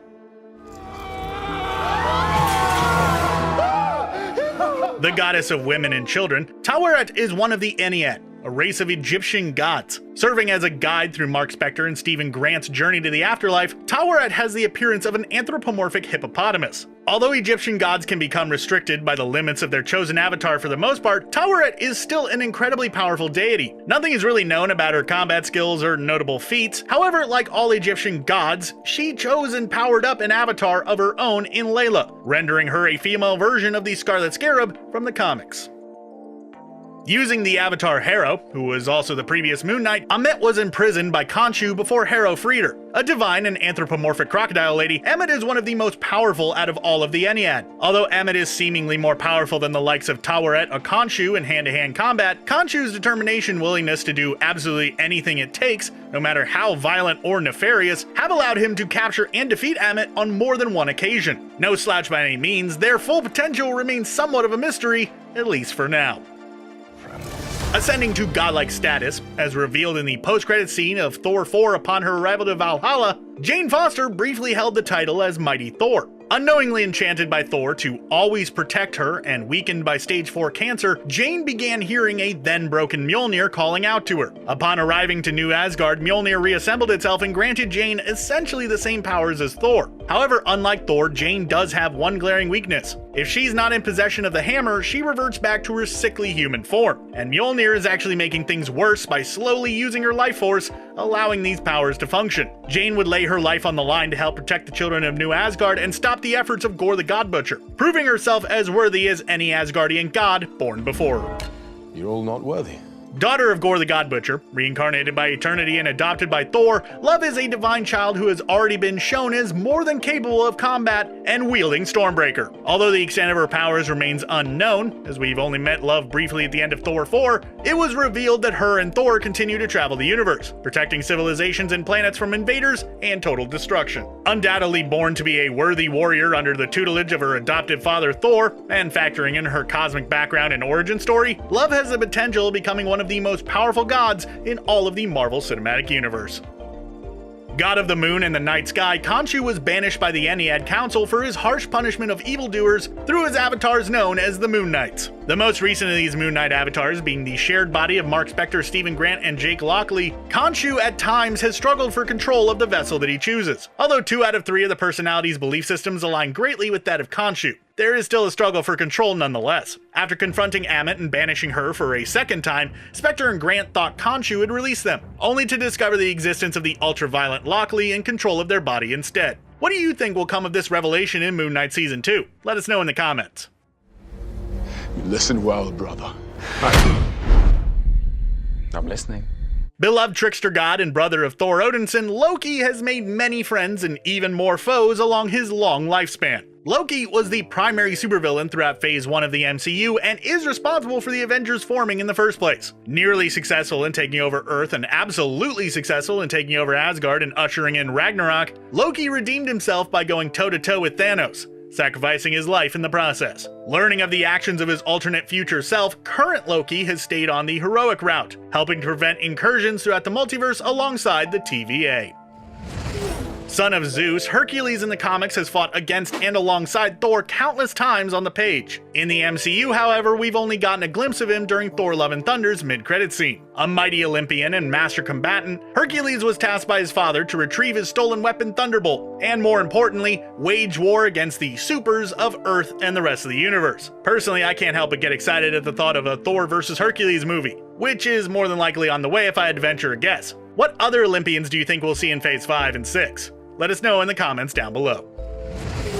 Seeming as though he was once much more powerful and tested in his prime, Zeus currently comes across as restrained, comfortable, and slightly inebriated. King of the Olympians, god of the sky and lightning, and the leader of Omnipotent City, Zeus uses his famous and powerful weapon called Thunderbolt, which was recently stolen by Valkyrie and co. Using Thunderbolt to destroy Korg, Zeus is also able to thwart off Thor, Jane Foster, and Valkyrie for a period of time before his own weapon plummeted through his chest. Surviving the blow due to his, godlike immortality, it's unquestionable that Zeus was incredibly formidable in his day and retains some level of that fortitude still. Because of the fight and theft perpetrated by Thor and his friends, as well as Zeus's general resentment towards supers, the Olympian has tasked his aforementioned son Hercules with revenge.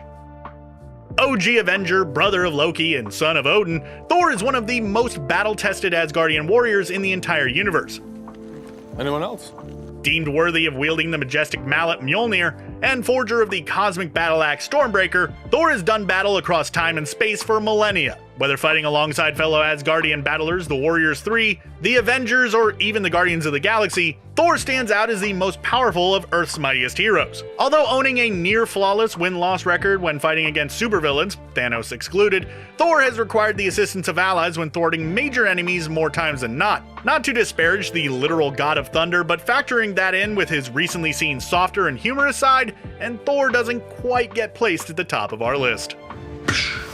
As Odin's firstborn child, naturally Hela is more powerful than Thor by default. Known as the goddess of death, Hela is also responsible for creating and unleashing her own necroswords throughout the universe. After destroying almost every Valkyrie in existence and waging war on Asgard, Hela would prove mostly successful, invading her homeland entirely. Defeated at the hands of the fire giant Surtur and his Twilight Sword during the prophetic destruction of Asgard known as Ragnarok, it seems as though Hela's untimely demise was all but destiny and fate. Possibly existing in the underworld or some other demonic realm, it is unclear if there is an afterlife world akin to Valhalla for evil goddesses within the MCU, but it honestly wouldn't surprise me.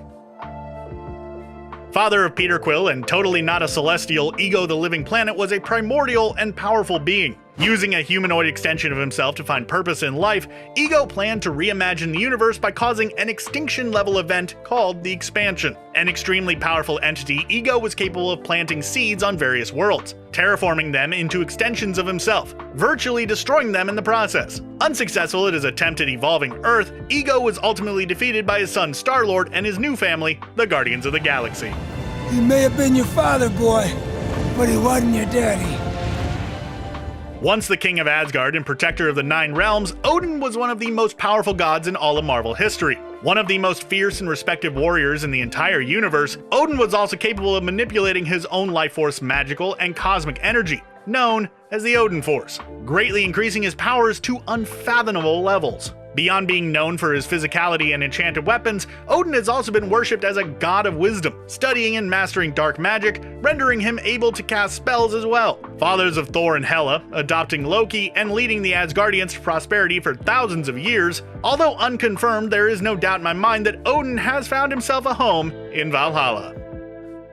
A part of a race of omnipresent and observant beings known as the Watchers, and residing in the nexus of all realities, Uatu has also sworn an oath of non-interference. With the ability to observe the entire multiverse, Uatu was forced to break his vow upon discovering a variant of Ultron who was able to acquire all 6 of the Infinity Stones. Assembling an Avengers-like team of his own, known as the Guardians of the Multiverse, Uatu set out to defend the multiverse and was successful in doing so. An immortal being referred to as a god, Uatu is also capable of traveling interdimensionally or throughout time on a whim. Because it took so long for him to break his oath, the upper limits of Uatu's abilities remain largely unknown, making him one of the most mysterious and potentially powerful characters in all of the cosmos. The Celestials are the oldest race of deities in the entire universe. Entities with vast matter and energy manipulation abilities, the Celestials were responsible for the Big Bang and for creating all of existence throughout the cosmos. With a variety of Celestials operating over the course of billions of years, they have been individually responsible for a variety of tasks and purposes. Jemiah the Analyzer and Nezar the Calculator aided in the creation of the planets and the stars. Hargan the Measurer and Tiamat the Communicator were used as seeds implanted inside of planets, set to destroy them upon their birth, the latter Tiamat being halted by the Eternals. Urson the Searcher even once held the Power Stone, using it to ruthlessly destroy an entire planet on his own accord. Although as individuals and collectively they are the most powerful cosmic gods in all of the MCU, one Celestial inevitably ranks higher than them all. Known as the Prime Celestial, Ereshkigal the Judge is responsible for creating the very first sun in existence, and by proxy, the first known life force in the entire universe. Responsible for also creating the Deviants, a monstrous apex race designed to ensure the development of all sapient life forms on all planets, Ereshkigal realized his mistake when the Deviants broke bad and began hunting down and wiping out all of life that they encountered. Forced to create synthetic versions of Celestials to stop Deviants, known as the Eternals, Ereshkigal the Judge is essentially the closest thing to God himself that we have met within the MCU thus far. Or is he? The bodiless embodiment of the entirety of the universe itself, Eternity easily secures the #1 spot on our ranked list. Existing since before the beginning of time, Eternity is a powerful cosmic entity and representation of the universe, with unlimited control over reality. Completely free of any physical limitations, Eternity not only exists outside of everything, but is capable of granting wishes and bestowing power upon any living being, as seen with the reincarnation of Love during Thor: Love and Thunder. Although we haven't seen Eternity in combat, it is completely irrelevant, as Eternity could just simply erase any type of threat from existence on a whim, making him the most powerful godlike being that we've met inside the Marvel Cinematic Universe thus far. You're a laboratory experiment, Rogers. Everything special about you came out of a bottle. You know what Syndrome says, when every soldier is super, none of them are. Respectfully, I would have to disagree. Several Marvel characters saw their hero or villain origin thanks to the pursuit of becoming a super soldier. You don't want to do this. They volunteered for experiments, wound up in lab accidents, and in some occasions were forced against their will to inject some kind of serum designed to enhance them to a superhuman level. Sometimes it works out great, and other times you earn the nickname Abomination. Of all the enhanced heroes and villains running around, let's take a look at just who ranks highest above the rest. Before we get started, does anyone want to get out? Robbie Reynolds is not only one of the most powerful heroes in the Marvel Universe, but he is also lesser known for being the most powerful super soldier. Robbie was a drug addict who one day broke into the wrong lab trying to get his fix. This particular lab was trying to create their own version of the super soldier serum, only far more powerful. Instead of being turned into Captain America, the recipient of this serum would basically be turned into Superman. Robbie accidentally took some of this serum and became the Sentry, a man stacked with incredible power that made him nearly untouchable. This Golden Sentry serum gave Robbie the ability to fly, super strength, laser vision, and the whole nine. Truthfully, an equal in power to DC's Superman. However, while the lab thought they had created such a success, the dark truth would soon be revealed. With the ever-powerful and heroic Sentry comes his dark alter ego, the Void. The Void has all the same powers as the Sentry, but obviously uses them for less than stellar purposes. The instability of the serum recipient led to a huge help on one hand, but a bigger problem to deal with on the other. Overall, whether he's the Sentry or the Void, everyone would agree that Robbie is the strongest super soldier ever created. You know, the MCU may only have super soldiers born from some type of serum, but in the comics, super soldiers are made in more ways than one. Pretty much whenever a government or scientific entity tries to turn a person into a living weapon, they wind up creating a super soldier. There is perhaps no greater example of this than the Wolverine. Logan was a mutant who, due to his incredible healing factor, lived a long, unkillable life. He fought in wars throughout history and eventually volunteered for the Weapon X program. This program infused his skeleton with an unbreakable metal called adamantium, turning Logan into an animal and unstoppable killing machine. His bone claws became sharp blades, and this procedure that would have killed any other man or mutant made this mutant a huge threat. He then fought against those who turned him into this weapon, meaning he wasn't the best at following orders. But Logan would still go on to become a rough and rugged hero, and one that nobody should even think about messing with. Wolverine wasn't the only one to have a run-in with Weapon X. The only difference is Wade Wilson had no powers going into his treatment to turn him into a super soldier. Luckily, the process did nothing to affect his wit, but it did mess up his face and allowed his body to constantly heal the cancer crawling throughout it. I know, right? Wade Wilson, better known as Deadpool, the Merc with a Mouth, is an extremely powerful mutant whose mutation was brought out through the Weapon X program. He may not have an adamantium skeleton, but this dude's plot armor and popularity basically makes him the most invincible character in all of Marvel. He is the only Marvel character who has successfully exited his comic and killed the very people writing about him. I'm touching myself tonight. After serving in the Special Forces for years, Wade Wilson is a master combatant, and the fact that bullets, swords, and weapons of most kinds have no effect on him, his mouth just keeps running all day. We can't allow this, Deadpool. Please, come quietly. I mean, I guess that's just a super soldier thing, huh? Kinda Captain America shtick, but it works. Arkady Rossovich is the Wolverine of the Soviet Union. He was a mutant who was used by his government as an attempt to answer the success of the super soldier formula that resulted in Captain America. Being a mutant already means you could possess great power, but after the experiments conducted by the KGB and the Soviet Union, Arkady was said to have become an Omega-level mutant, and therefore took on the nickname Omega Red. His power was unbelievably devastating. He could emit pheromones that would kill or weaken any living being in his immediate vicinity. He also gained the ability to directly absorb anyone's life force. He did this through carbonadium tentacles that were attached to his body. Omega Red has had some vampiric powers as well, having struck several deals with Dracula. Overall, this super soldier became one of the most devastating forces and has taken out the likes of Iron Man, Cable, and Wolverine. You'd think being a mutant would be enough before throwing super soldier vampire into the mix. When you think of the word super soldier, who exactly comes to mind? Of course, it's the original, Howard the Duck. Oh wait, no, I mean Captain America. Okay, fine, Duck. Sorry, I confuse those two all the time. Steve Rogers may be one of the most iconic heroes in history. While in many instances, one's power before the serum seems to be an advantage, Steve is the exception to the rule. His power came from his ability to be a good man. While he may not have had the strength of a soldier, he definitely had the heart of one.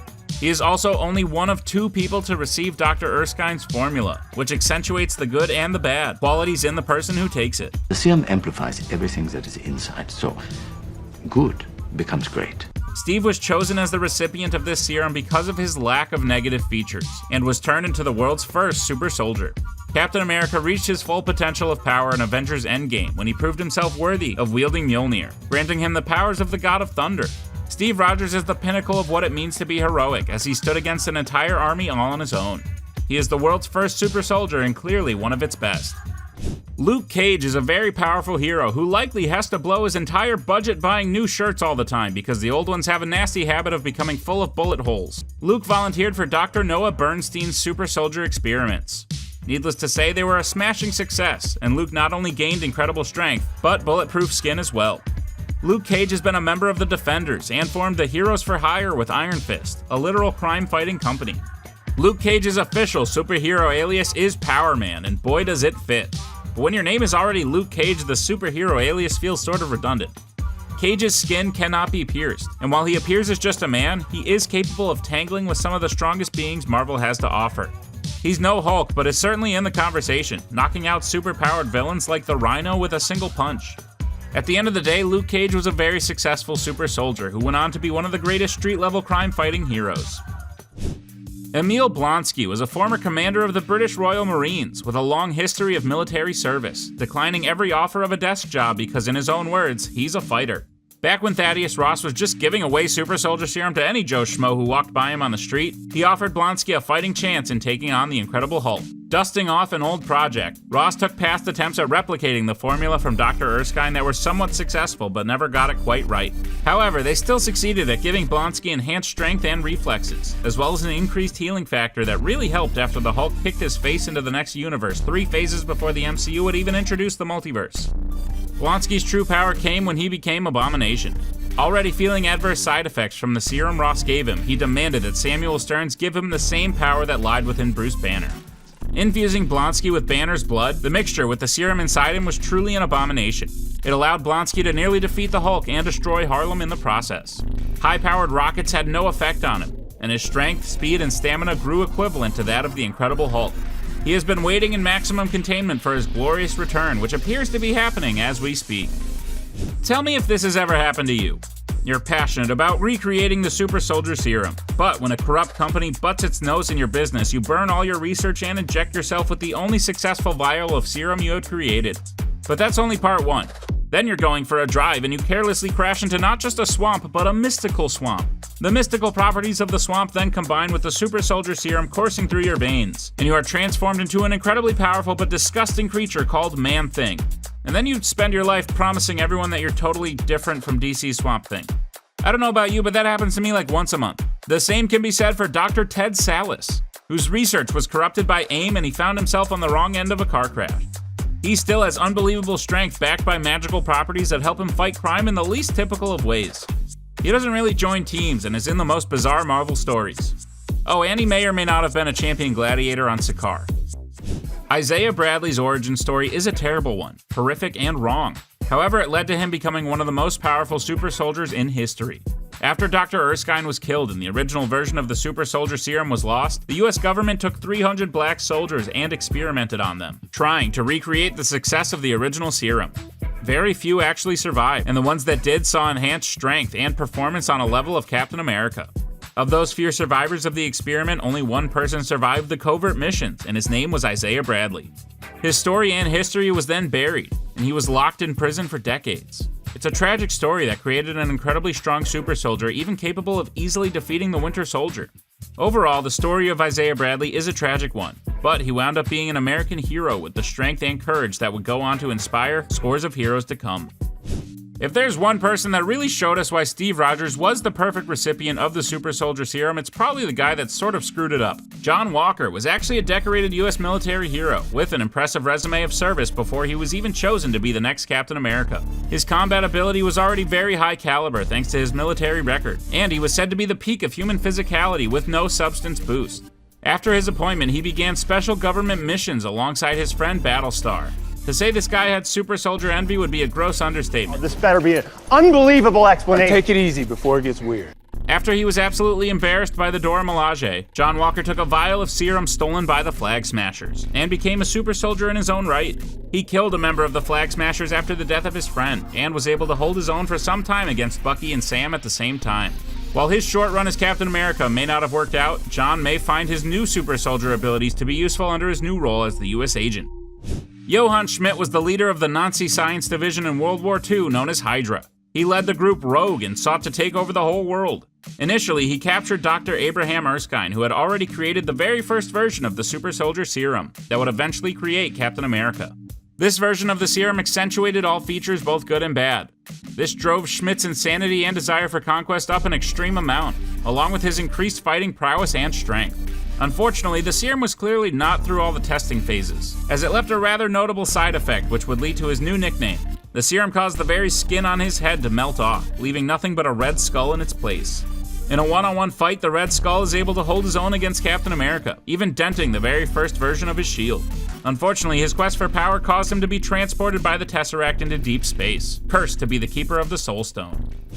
Isaiah Bradley's legacy definitely lived on far beyond the amazing feats of power he accomplished. His grandson Eli definitely takes after his grandfather, in more ways than one. Eli's story may not have started the same as his grandfather's, especially since he was born without his grandfather's super soldier ability. However, he still wanted to be a hero just like Isaiah and Captain America. He lied to Iron Lad in order to join the Young Avengers, but in order to fake having super soldier abilities, he used illegal mutant growth hormone to fake it. He shielded people and did so much good, but once his secret was revealed, he quit the team. After being involved in an accident, his grandfather Isaiah was forced to transfer some of his blood to young Eli. The result of this was Eli actually getting the power to match his level of spirit. He became a very powerful super soldier and an extremely helpful member of the Young Avengers.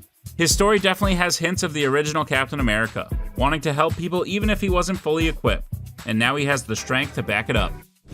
During the Cold War, Alexei Shostakov became a Russian symbol meant to rival the status of Captain America. While he may not be as impressive as Steve Rogers when it comes to heroics, the Russian variant of the Super Soldier Serum definitely had some impressively powerful results.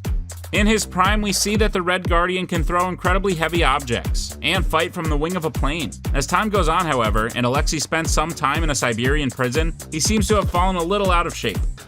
It still fits. Still strong enough to beat every prisoner in an arm wrestle with his eyes shut, the Red Guardian proves his Super Soldier Serum definitely has some long-term effects. He has an increased ability to scale walls and completely smashes through a metal door during his prison break. While he claims to have beaten Captain America, I'm not so sure the power displayed, while impressive, would even be a match for Steve, even if that timeline's made any sense in backing his story up.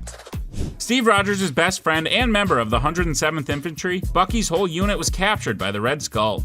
At this point, Bucky was experimented on by Arnim Zola, the Red Skull's scientist attempting to recreate Erskine's formula. Given Zola's variant, Bucky was able to survive an incredible fall that left everyone believing him dead for decades to come. During this time, Hydra took control of Bucky's mind and replaced his missing arm with a new metal one. He became a ghost story known as the Winter Soldier and was credited for dozens of high-profile assassinations. He can fight Captain America one-on-one and is an absolute expert fighting strategist, taking out an entire airfield of S.H.I.E.L.D. agents and escaping an entire police force in Civil War.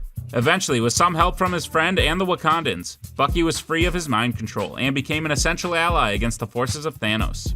Bucky helped Sam become the new Captain America and defeated several Flag Smashers as well as John Walker in combat. Overall, Bucky's history is a tragic one, but it allowed him to become one of the most powerful precision weapons in the MCU. Natasha Romanoff is the Black Widow. She gave her life for the Soul Stone, allowing the Avengers to bring everyone back. While she may have a somewhat murky past, she proved herself to be a hero through and through. Just like the rest of the Black Widows, she was raised in the Red Room to be a killing machine. It's not explicitly stated in the MCU whether the Black Widows share the exact backstory of the comics, but based on all the car accidents and multiple story falls that Natasha survives, I would guess it's a safe bet. In the comics, part of the Red Room training includes infusion of an augmented version of the Super Soldier Serum.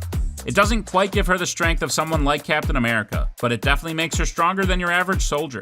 This augmented version of the serum helps turn the Black Widows of the Red Room into the greatest and most efficient assassins on the face of the planet, and Natasha Romanoff is the absolute best of the best. Geez, there's so many of these people, I'm surprised Steve hasn't already set up a support group for Super Soldier. The Avengers are some of the most powerful heroes on Earth, but sometimes we give the wrong people too much credit. What do you mean? I'm not saying the main Avengers aren't worthy or anything, but I'm just saying there's a whole collection of powerful Avengers that sometimes are easy to forget about because their tenure as Avengers maybe didn't last very long. Today's video is all about the most powerful Avengers that shouldn't be overlooked and how they could perhaps factor into the MCU in the future. Nova, Sentry, Hercules, it's going to be a fun time, so let's get started right now.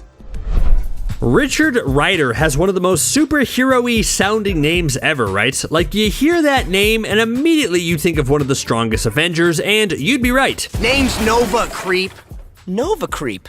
Catchy. Richard Rider is the real name of Nova, a member of the intergalactic police force known as the Nova Corps. His backstory is super Green Lantern-y. Like, stop me if you've heard this one before. Richard Rider is recruited into a galactic order of space cops after a dying alien passes him his powers. See? Very similar to Green Lantern. But over the years, Nova has developed his own story and personality that makes him a very powerful hero. As the superhero, Nova has absorbed the Nova Force, which grants him super strength, speed, flight, and his destructive energy blasts. I wanted to mention Nova first because he has the most potential to pop up in the MCU after a lot of teasing. Like, the Guardians of the Galaxy introduced the Nova Corps with no Nova, and it's about time the MCU fixed this. Like, picture this for a second. Now that Xandar is destroyed and the Nova Corps basically wiped out when Thanos came and got the Power Stone, the Nova Corps needs to rebuild and invest in a powerful hero to help them. So they recruit Richard Rider as the new face of their corps. I'm just saying, Nova would make an excellent addition to Guardians of the Galaxy Volume 3 or Captain Marvel 2. Anything cosmic, really. Let's just not forget about him, okay? Nova, the human rocket. Okay. Alright, move over, Richard Rider, because I want to talk about Robert Reynolds. Okay, let's stop with the R names, please. Anyways, Robert Reynolds is the hero known as the Sentry, and he's literally perfect for this list. This is all about Avengers everyone forgets about, and Sentry literally had an entire arc where the whole world forgot about him. Robert Reynolds was a drug addict who stumbled upon an experimental serum that was trying to replicate the Captain America Super Soldier Serum, because that's literally what everyone was trying to do all the time. Anyways, Robert got his hands on some of it and immediately gained the power of 1,000,000 exploding suns. That's a crazy power description, right? Anyways, Sentry was a classic golden age superhero who everyone loved. The public adored him, he was well liked by the media, and other heroes looked up to him. But of course, everything couldn't be rainbows and butterflies. A mysterious, powerful entity known as the Void showed up to wreak havoc and wiped out over 1,000,000 people in Manhattan. Turns out, the Void was actually the evil counterpoint to Sentry. So as long as Sentry existed, so would the Void. To fix this, Sentry worked with Mr. Fantastic and Doctor Strange to cast a spell that would make everyone on Earth forget his existence. Obviously, this didn't last, but it's an interesting concept, right? How crazy would it be if the MCU revealed that yes, the Sentry has been here the entire time and has had a role in every single huge Avengers movie, but was just erased from everyone's mind? Is that too crazy for the MCU?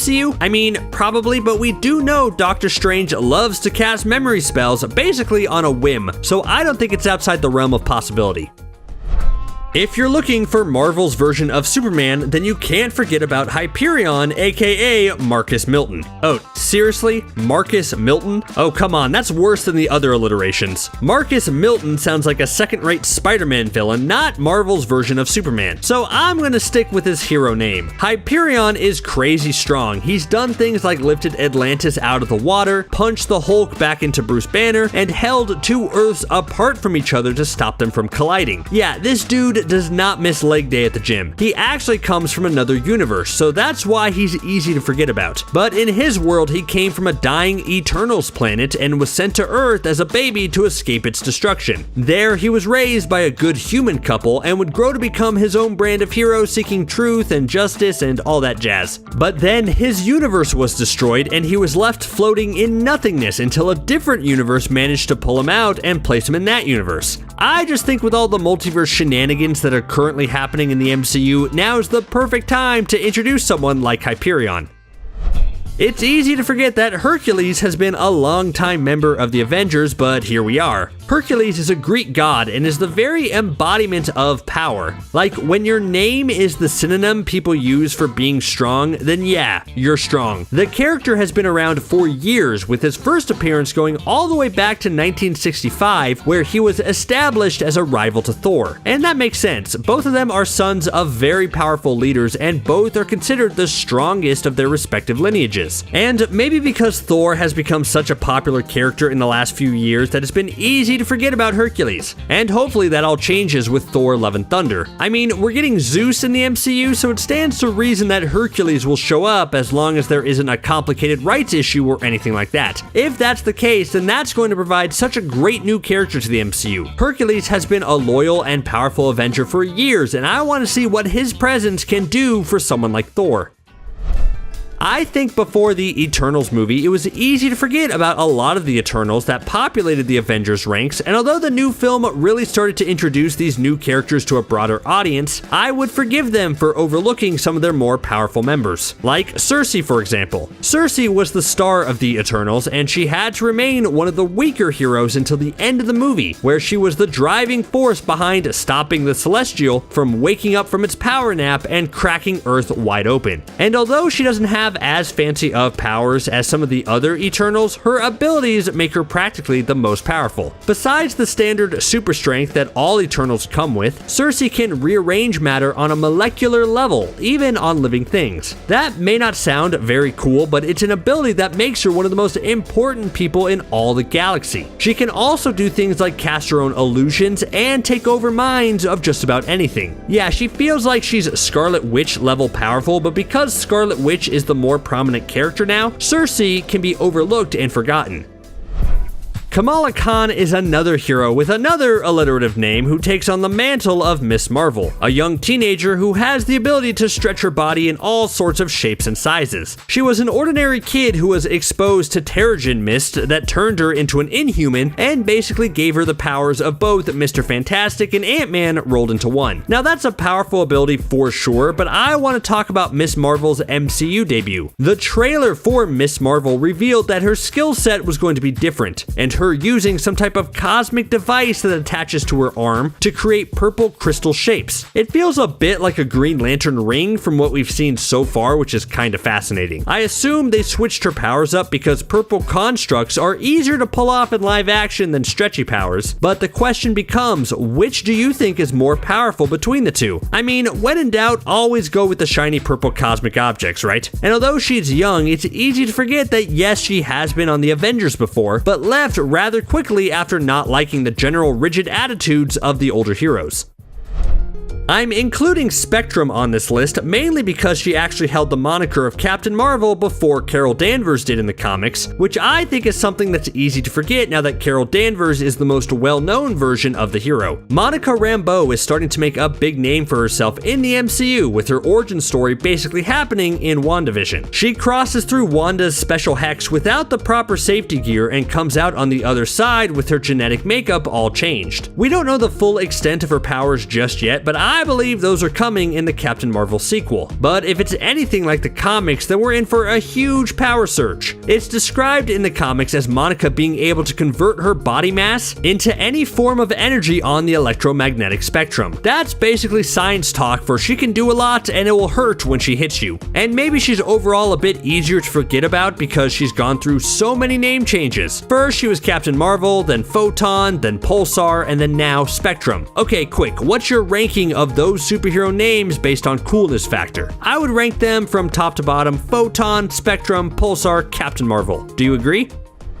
Firebird is an Avengers member that's easy to forget, probably because you're more inclined to remember a similar hero like Jean Grey with the Phoenix Force. But Firebird should not be overlooked. Bonita Juarez has one of those backstories that's all about being in the right place at the right time. One time, while walking across the New Mexico desert, a fireball from the sky crashed next to her and its radiation transformed Bonita into the Firebird. And when she activates her powers to turn into the Firebird, a giant manifestation of the Firebird appears, which proves she can certainly make an entrance. She's fought for two different versions of the Avengers with the normal team and the West Coast Avengers, but just isn't an Avenger you remember off the top of your head easily.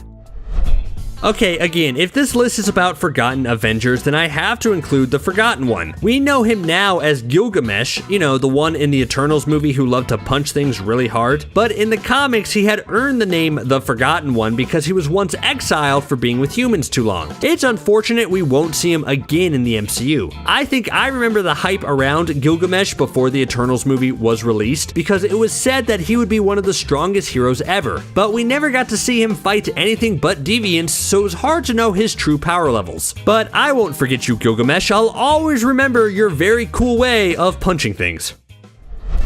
I know you won't forget Sandman the villain, but you may just forget Sandman the Avenger. That's right, Flint Marko was once on the reserve team for the Avengers, which is still a little jarring. Yeah, the whole thing about Flint Marko's character is that he starts off as a bad guy, but then slowly reforms into a good guy, but I think there's a huge leap from good guy to Avenger. But I mean, looking at his skill sets, you know he's powerful. That ability to turn his body into sand has so many awesome capabilities. He can turn his fist into a rock-solid force, he can't ever really be hurt that much, he can sneak into almost anywhere, and he can dissolve and make quick escapes rather efficiently. I mean, the only thing he can't do is mess around with water, so a team up with someone like Hydro Man is a bad idea. What? He did that once? Why, Flint? Anyways, although Sandman is a classic Spider-Man baddie, it's easy to forget about his Avenger past. The two most famous versions of Venom, meaning OG Venom and Agent Venom, seem like lone wolves who wouldn't work well on Avengers teams, and although it's rare, actually Agent Venom has seen some Avengers action. He was on a version of the Secret Avengers that was led by Hawkeye, and now for some reason I really want to see Jeremy Renner's Hawkeye leading a team of Secret Avengers that includes Tony Revolori's Flash Thompson as Agent Venom. That's a fun pairing, right? But yeah, what was I saying? Agent Venom is powerful, and don't forget that yes, he was once on an Avengers team. He's a perfect combination of tactical army superiority and pure symbiote strength. I wouldn't cross him if I were you, just in case you want to keep your brain in your head and not in his stomach. Power means so much more than just brute strength. Right now in the MCU, I would say anyone who has an understanding of the multiverse and has powers relating to it is way more powerful than just someone who can punch things super hard. That's why America Chavez is going to be a vital hero going forward. Sure, she has the standard super strength, speed, flight, and invulnerability, but her main draw comes from her being able to traverse the multiverse easily by punching star-shaped holes into reality itself and walking through them. That's an insane power set and incredibly valuable, especially in the MCU right now. In the comics, she started off on the Young Avengers and eventually worked her way up to the West Coast Avengers alongside Kate Bishop. I put her on this list because I don't want to forget about her. At the time of writing this, Doctor Strange in the Multiverse of Madness isn't out yet, but I hope she becomes a breakout character and isn't overshadowed by people like Doctor Strange.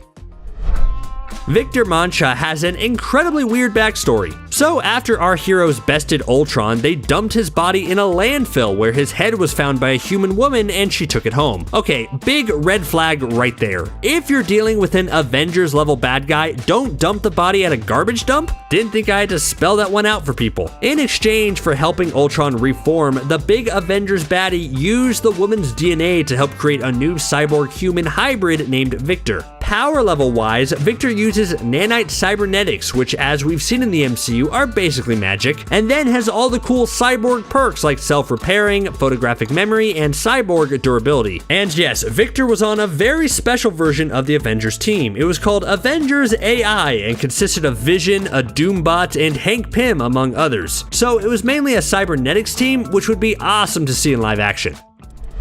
There weren't a lot of mutants on this list, so I want to correct that by bringing up Sunspot. Now, Sunspot has the ability to absorb and channel solar power, so not only is he incredibly dangerous and a little unpredictable, but he's also eco-friendly, which is always nice. A vital member of the X-Men and the X-Force, Sunspot eventually was asked to be on the regular Avengers team, then the New Avengers, and then the USA Avengers. The only downside with such a powerful mutant is that his powers can be uncontrollable and volatile at times. But still, if you want something hot immediately, then you should just call Sunspot.